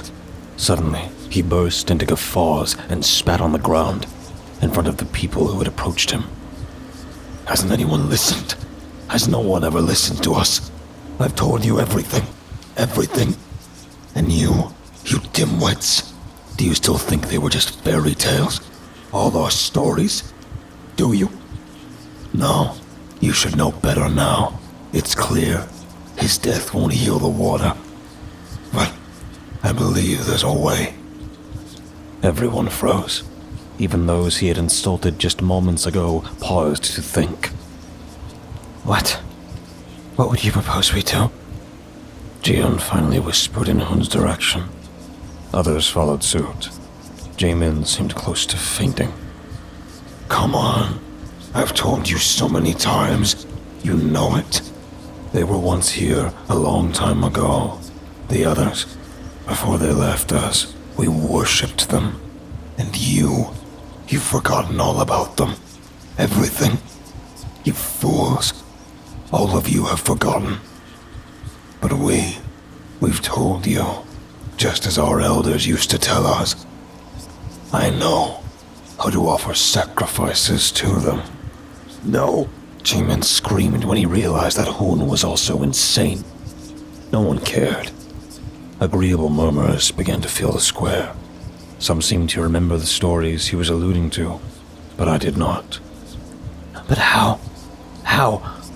Old Hoon, still standing there on the edge of the dirty square, now almost seemed like a godless prophet who proclaimed an unholy truth. It was a cruel scene. Everyone listens to his profane explanations for the sacrificial ritual, and I was feeling increasingly nauseated. The urge to flee seized me so strongly that it took all my strength not to just run away. After all, they all seemed busy. But what if not? Would they also?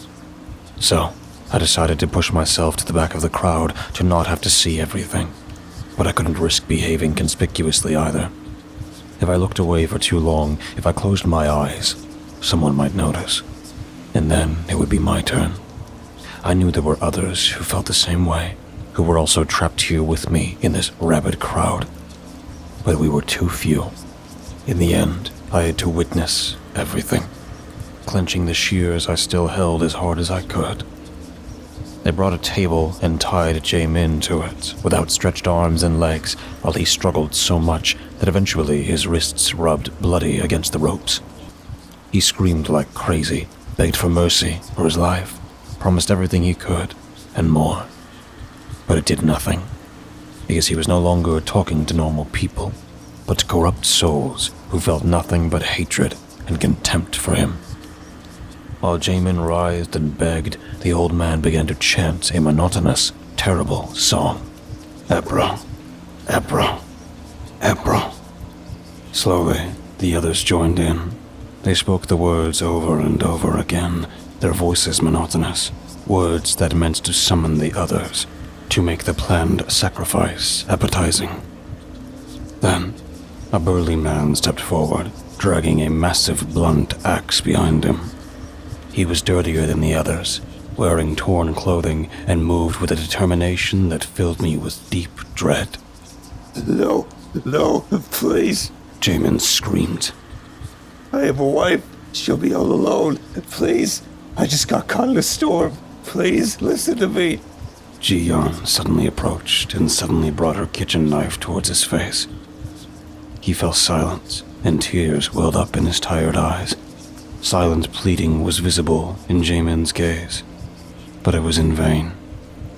The sickening sacrificial ceremony had begun. This inhuman ritual that Hoon had proposed to us, and to which everyone had enthusiastically agreed. It had begun. You shall never sleep again, never dream again. The path to their perfection shall be forever denied to you. We sacrifice your dreams so that they know we are desperate and need their help. Hoon shouted into the crowd. Ebrugh, Ebrugh, Ebrugh. People shouted, some madly dancing. I screamed along with them. I didn't want them to notice me. Oh heavens, I was screaming those words like the other crazed monsters around me who were consumed by blind, ecstatic hatred. It gave Ji-yeon a nameless pleasure to torture the defenseless man. Everyone around her only cheered her on with their shouts and contorted dances. The knife brushed across Jamin's lips, and he tried to stay calm, but his trembling made the flesh press against the blade, and first blood trickled from his upper lip. Then, Ji-yeon moved the knife toward the prisoner's eyes. For a moment, it looked as if she was going to plunge the blade directly into his iris. But then, after what felt like an eternity, she took his eyelids, pulling them toward her and cutting them off. I cannot describe the sounds Jamin made. His pupils were twitching around, blood streaked, but there was nothing he could do. He couldn't wipe his eyes, and he would never blink again. Ebrugh, Ebrugh, Ebrugh. Now, Hoon raised his voice again. You shall never again speak, never again utter the words that go against their wishes. You shall be barred from whispering your words that have the enemy in them. No, no, was all Jae-min could get out before Ji-yun began to cut out his tongue. The man's last intelligible words faded away, and he spat and retched his own blood into the air. It was cruel that his body was trying to keep him alive when the eyeballs that were twitching around were without a doubt yearning for death. But Jae-min did not die from those wounds. Ebrugh, Ebrugh, Ebrugh. Hoon raised his voice one last time. He looked satisfied, as if his mind had been cleansed by those deeds. You shall lose everything and become what they once planned for everyone. The shouts died away. Everyone around fell silent and looked at the writhing mass who was still spitting blood into the air. Suddenly, Ji-yun stepped back, and instead, the muscular man who was now standing next to the table raised his axe. Soon, he was hacking away at the mutilated man's arms and legs. The axe was blunt, and it took him several blows, but finally, he had amputated Jae-min's limbs. I threw up on the ground, and others did the same. I tried to retreat to the far corners of my mind, but I could not. I must have started laughing like mad and thought I was losing my mind. The crowd around me was laughing too, but their laughter sounded joyful, as if new life had flowed into everyone. There, you filth! Become a sacrifice to atone for what you've done to us. Be silent and remain as you are until the end of your days. It is done. We have done it. The others, we have made our sacrifice to them. They will save us now. They will help us. Praised be the others. Gurgling sounds still erupted from Jae-min, but he was now slowly losing consciousness. There was a part of me, a terrible part, that was glad that his suffering had now come to an end as his life faded. The well. Fetch water from the well. Clean the wounds. He may survive. He must survive. He must not go yet. Hoon hissed suddenly. This insane old man who was trapped in his old wives' tales and myths and had finally lost his minds to the tainted waters, did he know no end at all? No mercy? What sick stories did he still know? What twisted words would he still utter? Couldn't he leave this poor destroyed man alone? Couldn't everyone just finally... Oh, heavens. What had I gotten myself into? I thought about Yun and about you. I thought about how it was good that you were spared this violence and that I had not taken you with me. I hope you will never experience those depths of humanity. They fetched the water from the well and poured it over the wounds. Each time the liquid touched his bleeding flesh, Jae-min winced and choked sounds came from his red-smeared mouth. His eyes seemed to tremble, but without his eyelids, he found it excruciatingly difficult to express himself. Of course, everyone knew what he wanted, but that only made it all the more horrible. The water sloshed over him, and again I saw the perpetual yellow streaks travel over the wounds. The things in the water, the hateful voices, they were now pouring over his open flesh as the people around him danced and laughed and indulged in a mad ecstasy. And Jae-min's open flesh seemed to proliferate and grow. It turned yellowish-brown at first, as if it were moldy, but then little spikes sprouted and intertwined into slimy stumps, at the end of which twitched transparent hairs, almost like the tentacles of anemones. It looked as if Jae-min's spirit was returning with each new sprout to a body that he would have preferred to give up long ago. Behold, they answer us. They tell us that he is now ours, that we must make him pay for longer. They are really still here, the others. The stories, they are true. I've always said it, you fools. Hoon was dancing now too, leaning on his stick. They tied the twitching Jae-min, who was now fully conscious again, and didn't understand why he hadn't found relief from his misery, to the well with a collar and a leash. Our poor Hang-un, that faithful animal, died because of what you did to our water. It is only fair that you take his place. Although, of course, he was a much better dog than you will ever be. You almost look like a Mulkta now. you slimy scum. An old lady laughed wickedly. Others joined in and danced around the mangled man writhing on the floor, unable to do anything, unable to die. To my infinite relief, the crowd now seemed to disperse, the crowd that had set out like a sick, confused animal, intent on finding and killing its prey, boiling with hatred. Grotesquely, the aggression had subsided, and some normalcy returns to the hearts of the people as the ritual was done for. For a dreadful moment, I even thought that everything would be fine now, and that we had truly persuaded those so-called others to help us. But that it was just a simple, foolish thought. A mechanism to protect myself from what I had seen, what I had been a part of. At first, I stood there, dazed. But then Deji came to me. She radiated positivity. It's over. Oh, it's finally over. We're saved. Did you see it? They accepted our offering. With that, she pulled me away from the square, where eventually only a mutilated body was left behind, its eyes darting around, trying to understand what had happened. I fervently hoped that someone would come at night and bring him salvation. Upon arriving at Deji's apartment, we sat down at her table, exhausted, and I finally put the garden shears aside. I was completely worn out. My goodness, what a day. She sighed. I didn't know how to deal with her, still disturbed and desperate. Deji, how are you? I asked her cautiously. She looked at me and remained silent, but smiled. Deji, should we wait for Hyun to come home? Or should I leave now? I hoped she would just let me go, but somehow I felt she wouldn't.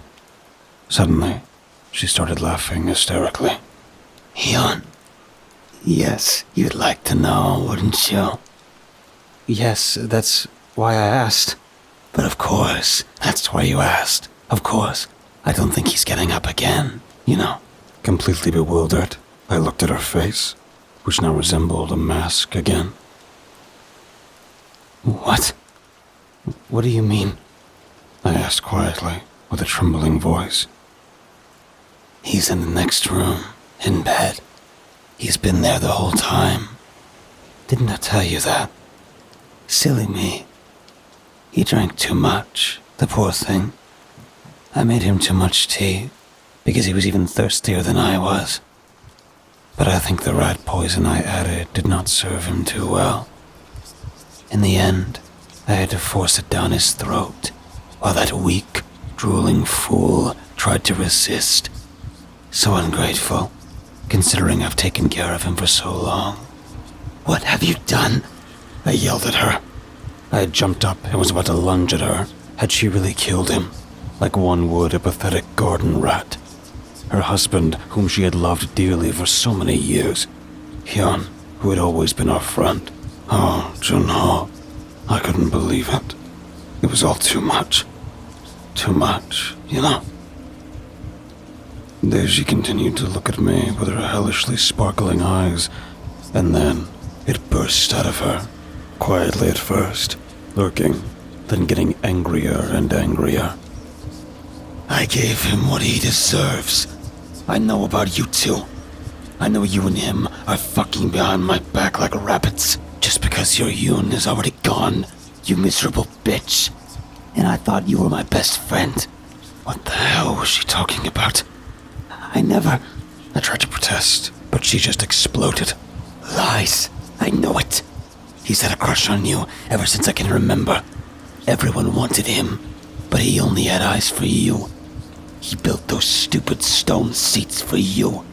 He urged us to explore the wilderness that day because you wanted some fucking new flowers. You arrogant, smug cockroach. And you didn't even realize it at the time. But I bet you were just playing hard to get. But for too long, am I right? Because then, he chose me. After all those years, I won. At least that's what I thought. But I always knew, deep down, I was always just the fallback solution. He only wanted you. Always you. And your chance. And fucked him. You bitch. She was out of her mind, and once again a trickle of blackish water ran out of her mouth. But now it was also coming out of her eyes, as she began to cry, quivering with anger. Or did it just look that way? Her words had frozen me, because some of them made horrible sense, even though they could not have been the truth. Or were they? Was she right in some of what she said? Did Hyun really have a crush on me? I don't know, Junho. I really don't. The terrible thing is, it's possible. And now that I think back, he had always done everything to make me feel good. But we were just friends, you know? That's what I told Deji as well. But it only made her angrier. You liar. I hate you. You have taken everything from me. My life, my love, coming here to visit us. All these years, you hypocrite. You are the worst piece of shit that walks this earth. Worse than that scum they rightfully make suffer at the well right now. I wish they would have taken you. I so wish you would crawl there like a maggot. Like the filthy maggot you are. I almost did it as well. They almost took you. But that wretched Ji-Yun saved you. Well, now I must settle for less. But that's still okay. I will slaughter you and feed your corpse to Hyun. I'll make sure he still knows what he eats before he dies for good. Then, I will get your brat that should have been mine. I always wanted a child. And you drag this runt here, day in and day out, just to hurt me. I will make your child suffer more than you can ever imagine. And then, I will go to Yun and tell him that they tore you and that rotten child of yours apart down at the harbor. He will be very sad and seek comfort. And then, I will fuck your man, you whore. I couldn't even take in those words. So deep and vicious and full of pure hatred were they. More and more of the filthy water ran out of her mouth, and the floor turned wet. She walked towards me, smiling at the thoughts she seems to have. Her words had stunned me, so she had come very close, and finally leapt at me like a savage. I will make your child suffer more than you can ever imagine. Those words drove me to reflexively smash my fist into her face. Not a moment later, I found myself grabbing the old shears on the table. I stabbed her in the neck so many times that my muscles went limp. All turned red. Then, silence. Finally, I looked at Deji, or what had once been Deji before the hatred in the water had overwhelmed her. Everything was bloody and dark. Her lifeless eyes and her mouth were open, but she was still smiling her hostile smile. Finally, the water had stopped leaking out of her, and only blood was pouring onto the floor. I just sat there, squatting and crying. When I was done, I had no more tears left in me. I got up and ran to the adjoining bedroom. I found Hyun, but he was long dead, and flies and maggots were already feasting on his corpse. I guess the stench of the city had drowned out his stink, and that's why I hadn't noticed it before. I finally went to the door and ran home, my mind numb. The people seemed not even to care that I was drenched in fresh blood.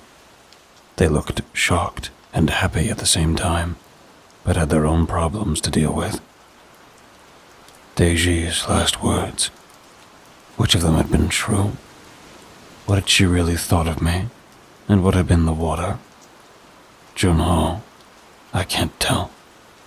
A part of me fears that they were her true feelings that she had hidden for a long time. But maybe, Maybe it had been just the water. I'd killed my best friend. For you. But it was worth it, too, because she was already gone at that time, and you're alive and well now. I'm glad that Gia had died a long time ago, and didn't know about those events. What would she have said? Or had she known some of it back then already, when the four of us went into the mountains? That Hyun had always... All lies. Lies of the water. I entered our small dining room, with only the oil lamp burning again. I collapsed. Your father came rushing in, stunned, escorted me to the old chair by the fireplace, and ran his hand through my hair, soothing me. Your grandmother also came rushing over, and asked what was wrong. They were filled with fear when they saw the blood, and when I told them what had happened, their faces turned white as chalk. So, is it over now?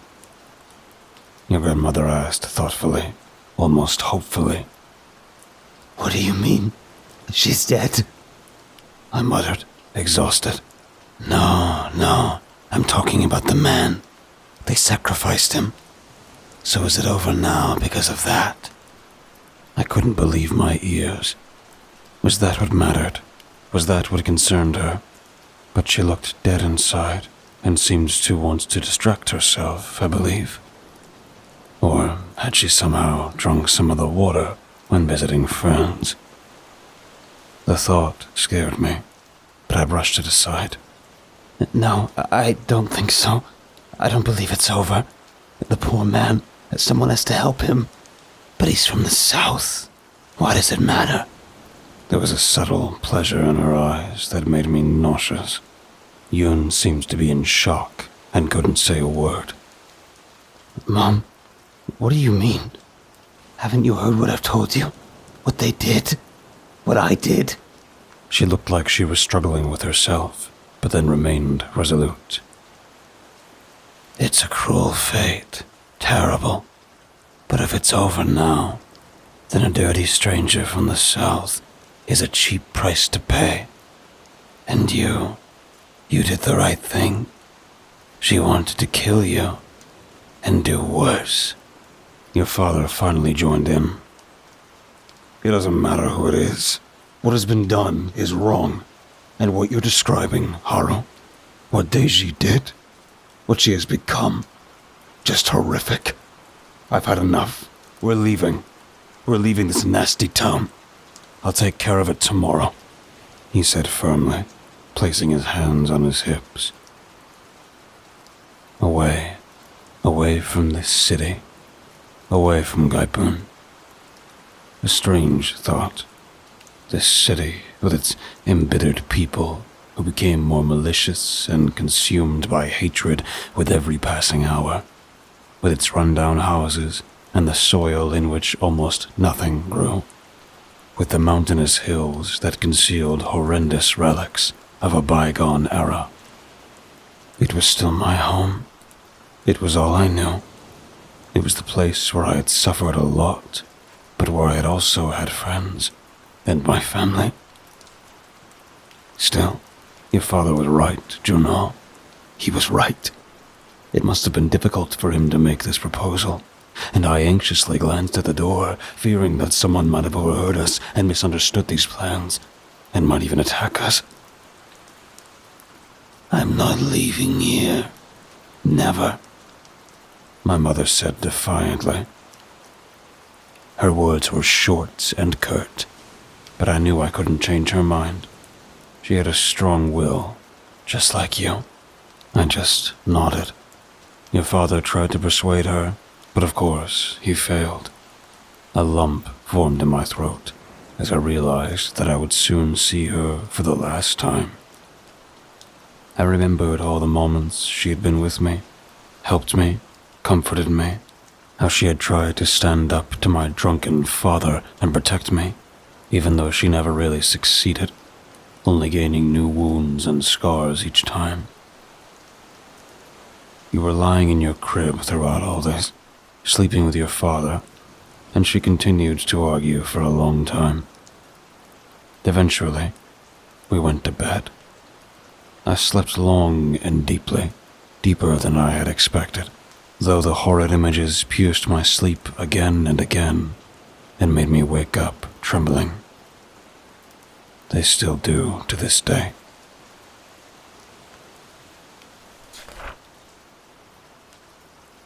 The next morning, your father quickly set off to organize our escape. I was afraid, Junho, because you can imagine what would happen if someone got wind of our plans. Someone from the people who had succumbed to the hatred and spite. I decided to act as if everything were normal, at least outwardly. I stepped out of the door in the morning and sat with you in the garden, tending to the plants. Your grandmother was at a neighbor's house, again, helping with the canning of some cabbages. I kept thinking about what had happened the previous day. Deiji's words, which might have been true. The hatred in the people who had tortured and mutilated an innocent man, driven by madness, and guided by old stories that seemed to contain a bit too much truth. When doubts arose about leaving the city with you and your father, I only had to think of Deji, bleeding out on the floor of her house, of the weeping figure at the well, and the malicious faces of the insane crowd, of the chants that paid homage to powers from a distant past, and of you, and how you would grow up if we stayed. If you would grow up at all, and they didn't take you away one day for some insane, made-up reason. The weeds began to wither, and so did the plants, as I sadly noticed. Over time, a more foul-smelling wind blew from beyond the sea up to us. It reeked of the atrocities and malice that had taken place near the shore below, and were probably still happening. The salty notes of the ocean mixed in, almost mocking me. I angrily stabbed the small trowel I had been using to loosen the soil into the ground, only to stir up dry dust. Yes, it's dry. Much too dry. Yes, yes. I looked up. Suji was standing there, peering over the fence into the garden, nodding sadly to herself. The old woman had silver hair neatly tied into a bun. She wore a traditional hanbok, its once vibrant colors long erased by dirt and time. Oh, Suji, how are you? Has it gotten better for you? Oh, child, it's not doing so well. My back, you know. And I also have problems with the soil. It's parched. It hasn't rained properly for a while now. And water is running low. They say things are getting terrible down by the sea. I've heard about it. They sacrificed a man. Yes, terrible. What did it accomplish, other than bring some satisfaction? Nothing. The wells are still poisoned, and even in the surf, this yellowish pus shimmers, almost like an oil film, but somehow alive. What? Since when? It just wouldn't stop. Why? Why couldn't it return to how it used to be? I don't know. I heard it from a friend who was down there today. She was completely distraught and disturbed. There have also been problems nearby. It's a calamity. I mean, neighbors often have heated arguments. There have always been acts of violence, but like this? No, they'd never behaved like this before. People running through the streets covered in blood. There are rumors that even some corpses are lying around, rotting away with nobody caring. Disgusting and eerie. With that, she set off and continued up the street to her small shed. Similar reports were brought by others who moved between the different neighborhoods, from people who worked down by the street during the day or had family there. Even nearby, there were now isolated cases of individuals acting aggressively and treacherously. I was just happy that most did not ask me about the blood on my clothes I had carried through town earlier. As the day wore on, the air was finally torn apart by distant screams and gunshots. My guts twisted because your father was down there. I was afraid he wouldn't come back, afraid we'd be alone and that the malice in the people would seep into us and eventually kill us. I thought about Deji and what she had done to Hyun. Thought about her lifeless eyes staring at the ceiling and the blood flowing down from her neck. In the evening, your father came home. His clothes were torn, his face dirty, and he had a bloody cut on his cheek, but he was alive. Down there, it's pure chaos. Fights, lunatics. Everyone seems to go to the well to drink more, and there are disputes and scuffles over the slightest things. He groaned as I began to clean his wounds. I never want to go down there again. I can't imagine what you experienced there, but it worked. I found Homan. He was still in his right mind and agreed to help. Had shut himself off in the north for a while to deal with the loss of Suk.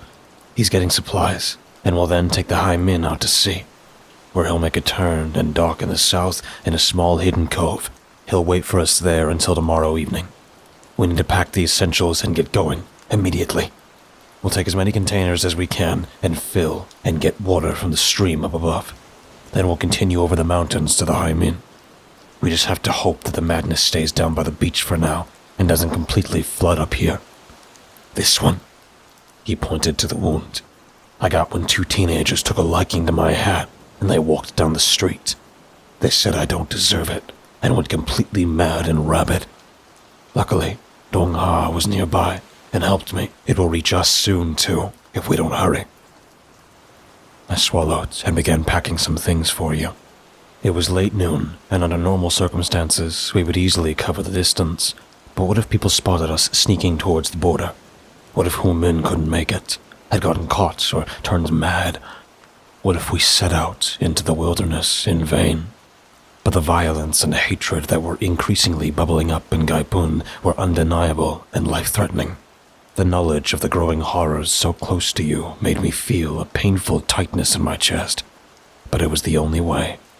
We couldn't go north. The road was too far, and they said it had already started there. Whether that was true, I didn't know, but I didn't want to risk it. Though, I also didn't want to risk fetching water from the streams, or at least not taking suspicious quantities. I suddenly exclaimed. Your father just looked at me, confused. Yun, she has working pipes. We can fill our containers at her place without being seen. Then we could sneak behind her house and into the bushes and make our escape.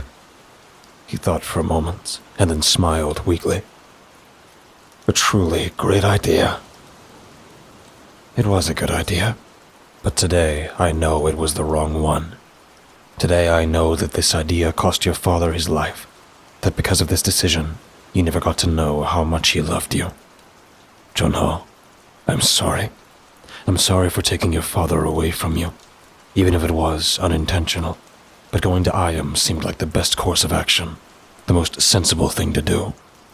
We did not want to get caught. Please, you must understand that. We set off less than half an hour later. I had strapped you to my chest, wrapped in one of the few cloths we owned. I also carried a sack with an old metal canister hidden inside, hoping to soon fill it up. Your father was also laden with an old backpack containing several bottles. I packed some valuables into another shoulder bag so that we would have at least something to start a new life with. Finally, we stepped out of the door of our house for the last time. Your grandmother wasn't back yet, but she knew what we were planning. In the distance, but not far enough away, and more screams and angry curses were heard. And more gunshots reported the use of firearms by the security men. The sounds finally drove me away without seeing your grandmother ever again. She wasn't far away, but the neighbor she was with was further down the street, and your father said it was too dangerous to go in that direction, even a few meters. It's no use. She knows we're leaving. She knows how difficult it is. We talked about it extensively yesterday. But I have to say goodbye. She's my mother. The time was running out. Plumes of smoke were rising not far away, and fires were blazing a few streets down the road. In the air, more screams were audible, and more gunfire echoed. It almost tore my heart out of my chest, but with a tearful face, I turned away and walked up the path that led to Iam's house. Once again, eyes from the houses along the way watched us, observing what we were doing, but we quickly left them behind. We were sleeping peacefully, and I hope you didn't witness too much of all those horrors. Finally, we crossed Iam's lush garden and headed for the door. After a few brief, heavy knocks, her father opened. He looked worse than usual, but waved us inside. What can I do for you? You seem to be in a hurry. Iam isn't here right now. She went up to the hills, but she'll probably be back soon, he said, absent-mindedly, chewing on his fingernails. We wanted to ask if we could... I began, but the man suddenly cut me off. You know, Haru, I've been thinking. Thinking about what? Well, our conversation. I've been thinking about what we talked about. He turned around and looked deep into my eyes, a faint, sad smile on his lips. There was something about his expression that didn't sit right with me, but I had seen so many horrors in the past few days that I thought I might have become paranoid. How foolish, wasn't I? I should have known better, after everything. I've been thinking, he continued. I went to see Hyun, an old colleague. We drank and talked for a long time, and I've been thinking, and something became clear to me. His voice was now trembling ominously. He'd been drinking. What? What had he been drinking? Just alcohol, or... No. You and those damn brats. You killed her. He suddenly screamed out and jumped towards me.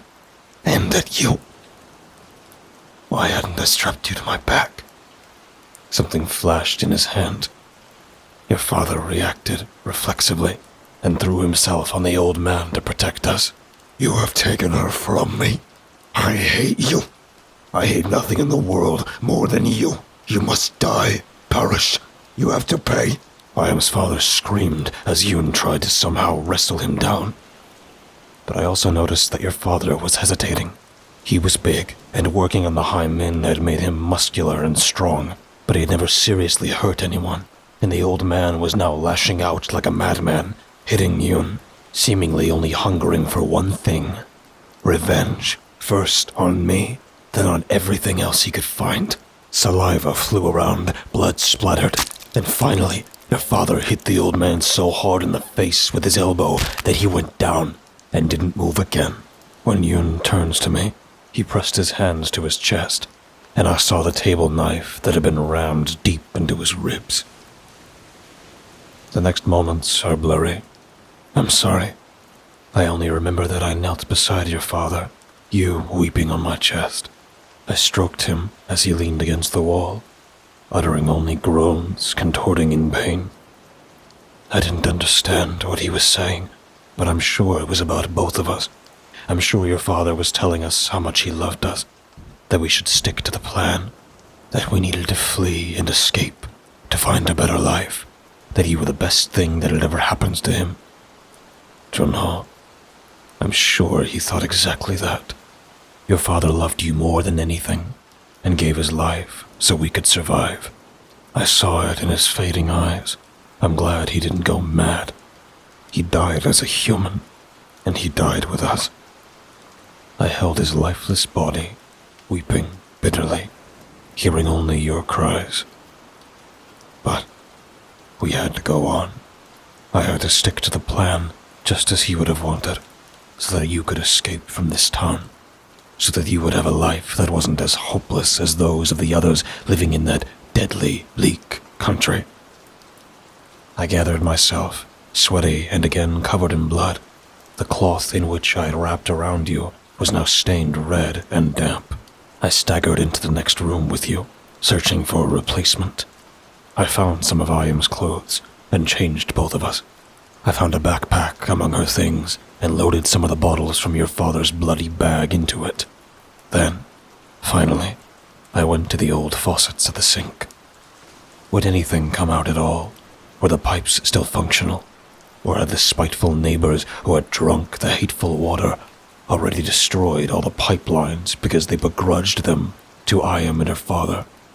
Trembling, I placed my hand on the cold metallic handle and turned it. Nothing. Just gurgling and escaping air. Nothing. Nothing. I screamed and hit a cupboard door, not noticing the pain when my hand smashed into the wood. You began crying again as well. Your father had died in vain. In vain. We should have just gone to the stream, should have simply taken some of its water and left. What a foolish idea I had. What a stupid suggestion. I had killed him. In those moments, something died inside me, and a numbness and coldness entered my mind that I never shook off. It drained the last bit of warmth I had left in me. You've experienced that coldness too often, my beloved Juno. I know, and I'm forever sorry. But back then, in that moment, my world turned gray. Then, gushing water. It spurted in bursts from the faucet, and I caught it in one of the bottles. Then, I looked cautiously through the glass to see if the yellow, pus-like streaks were visible, whether this water also carried the hatred within. It was clean. It was clean. I couldn't believe it. It was clean. I fell to the floor, sobbing, and held you close.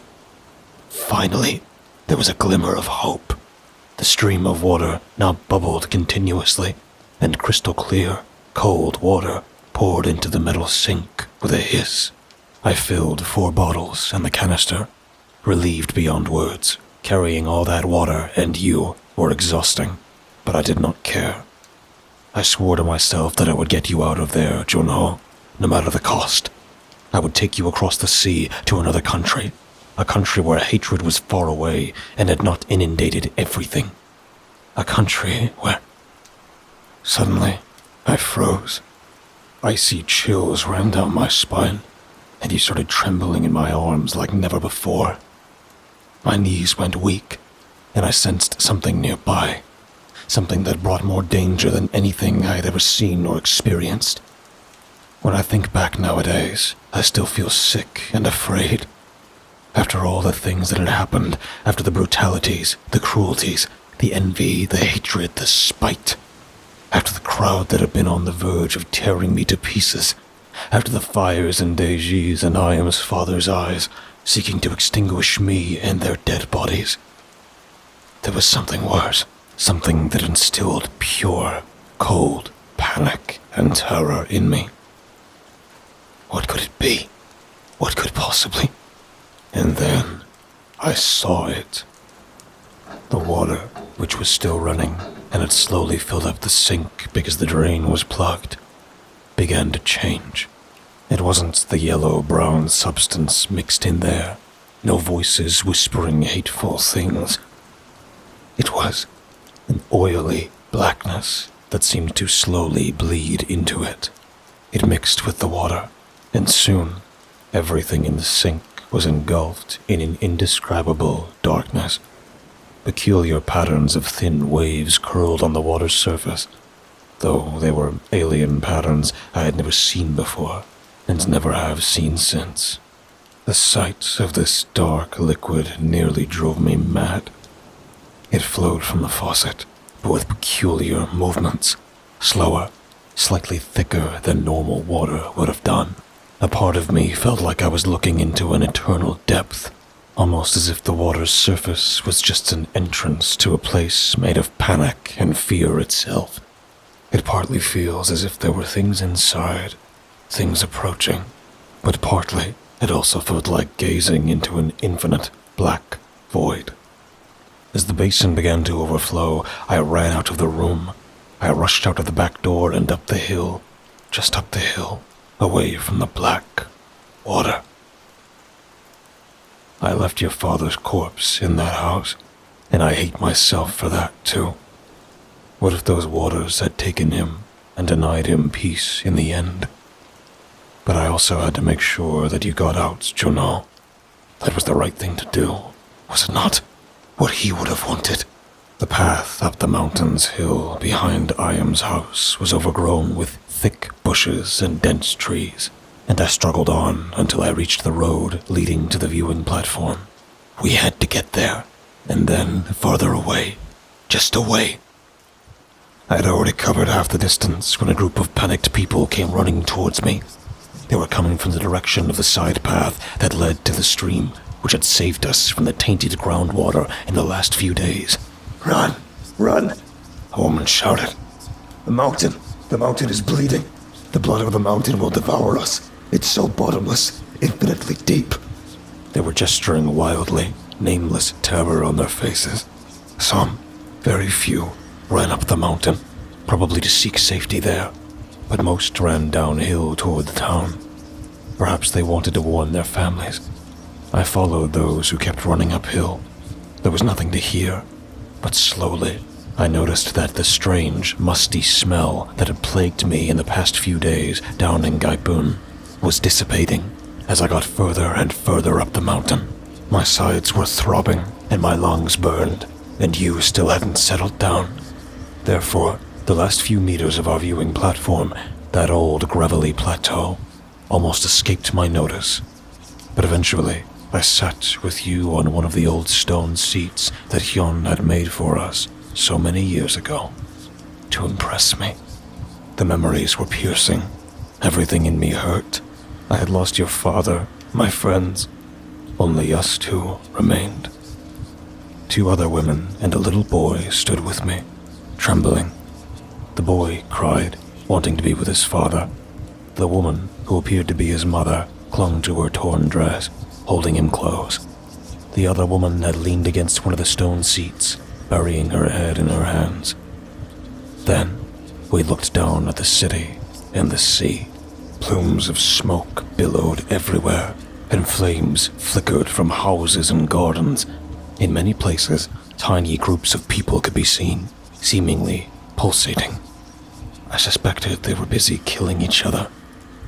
The ocean beyond the beach looked almost peaceful as it lay there, touched by the gentle breeze whipping the land. On the water of the bay, there was a shimmering, yellowish film that seemed to surface and disappear repeatedly. A breeze blew up to us, and it was as if I heard those faint voices one last time. The ones I had heard in Deiji's water bucket, in what felt like an eternity ago. Hate. Hate will help. Hate will bring retribution. Bring better times. Hate you. Hate you. Scum. Scum. Then came the darkness. At first, it was only on the horizon, far out on the ocean, a deep, infinite darkness that devoured the water and seemed to suffocate everything in its path. When it reached the harbor, the clouds also darkened, and distorted black lightning streaked across the sky. I don't think anyone down in Gaipun even noticed. Not far from us, I saw the black water flowing down the hill. The same black water I had seen in Iam's house. I couldn't make it out, but it was enough. The liquid flowed forth, thick and relentless. The houses it touched disappeared. Although the dark water couldn't have been more than ankle deep, it looked like the buildings were simply plunging into an infinitely deep sea. There were no sounds at all, as the structures vanished. Only the terrible screams of people reached us as they noticed the water. I saw some fall into it and disappear as well. I couldn't see their faces, but I'm sure they were so contorted by terror that they couldn't even be described as human anymore. Soon, the sea itself surged. It was completely black now, appearing to churn and boil. All the strange glimmers that had been visible on the surface before disappearing. Higher and higher waves piled up, and then the floodwaters crashed into the town. I'm not exactly sure what I saw.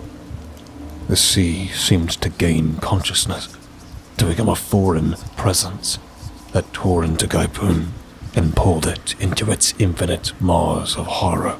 Not only monstrous waves of darkness ripped the buildings into the infinite abyss of the Black Sea, but there were also other shapes rising from the water, almost like claws or tentacles that reached for the people and buildings.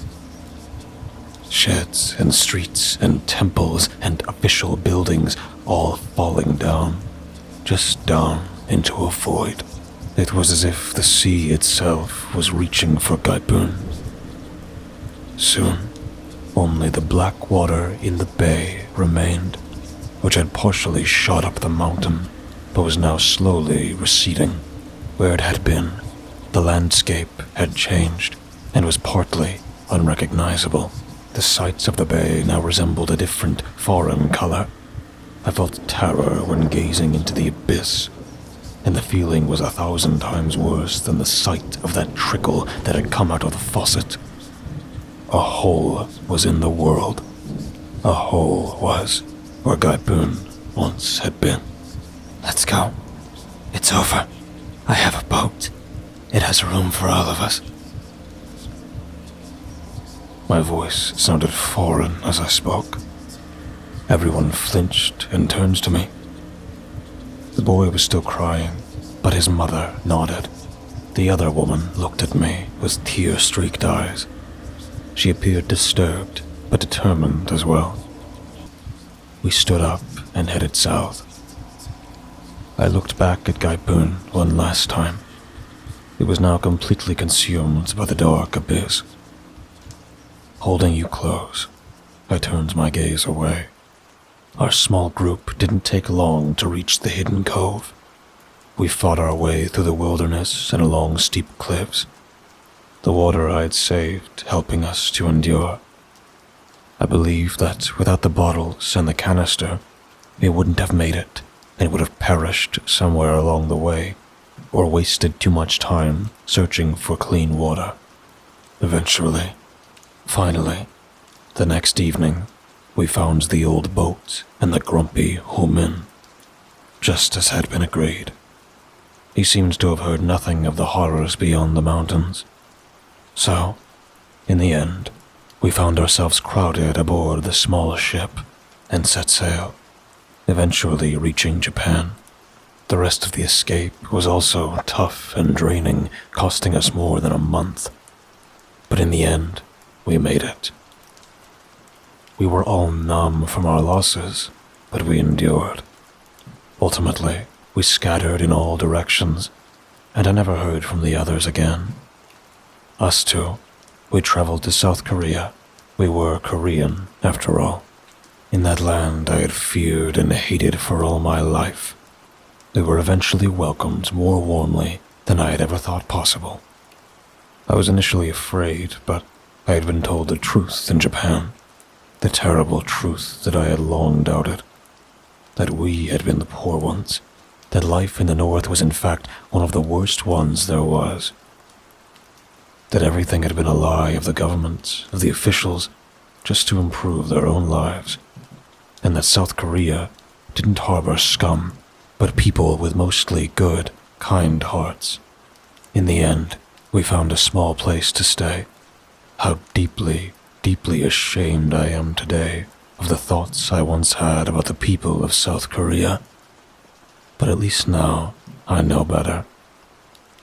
I took a job as a seamstress and managed to pull through. He never really knew anything else but this beautiful country, which, while not perfect, never made me worry about hunger again. You grew up as a South Korean, and I believe in your heart you are exactly that. And I am proud and grateful for it. I did some research a while ago and looked at satellite images on the internet, images of that place where Gaipun must have once stood. But there's nothing left there, just a much smaller bay, a narrow road, a hotel, and a few houses near Shenzhen. Nothing that reminds me of that ulcer in the world. Maybe the terrible black water even cleansed and healed the place, and people can now live there without hate. But I don't know for sure. Now you know everything I can tell you about yourself and your hometown, about your first year of life and what killed your father. You now know about my guilt, my actions, and my deeds. You know why I became numb and detached. I just never got away from those years.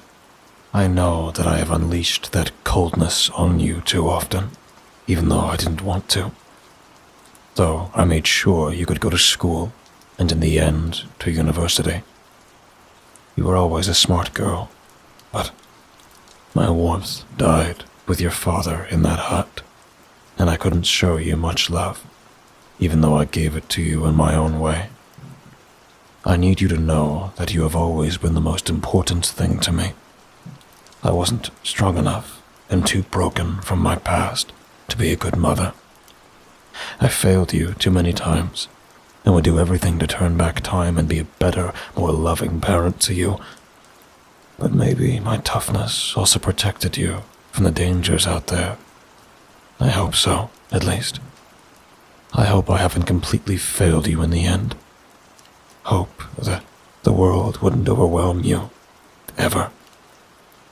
So, I beg of you again, forgive me. Forgive your old mother who couldn't break free from the cold of the past, who always demanded discipline from you and was always too strict. I know you hate me, but I hope and pray that after reading my tale, your tale, you now understand me a little better. I know we will never speak again. I know you don't want to see me anymore. My cancer has now won, and I must give up.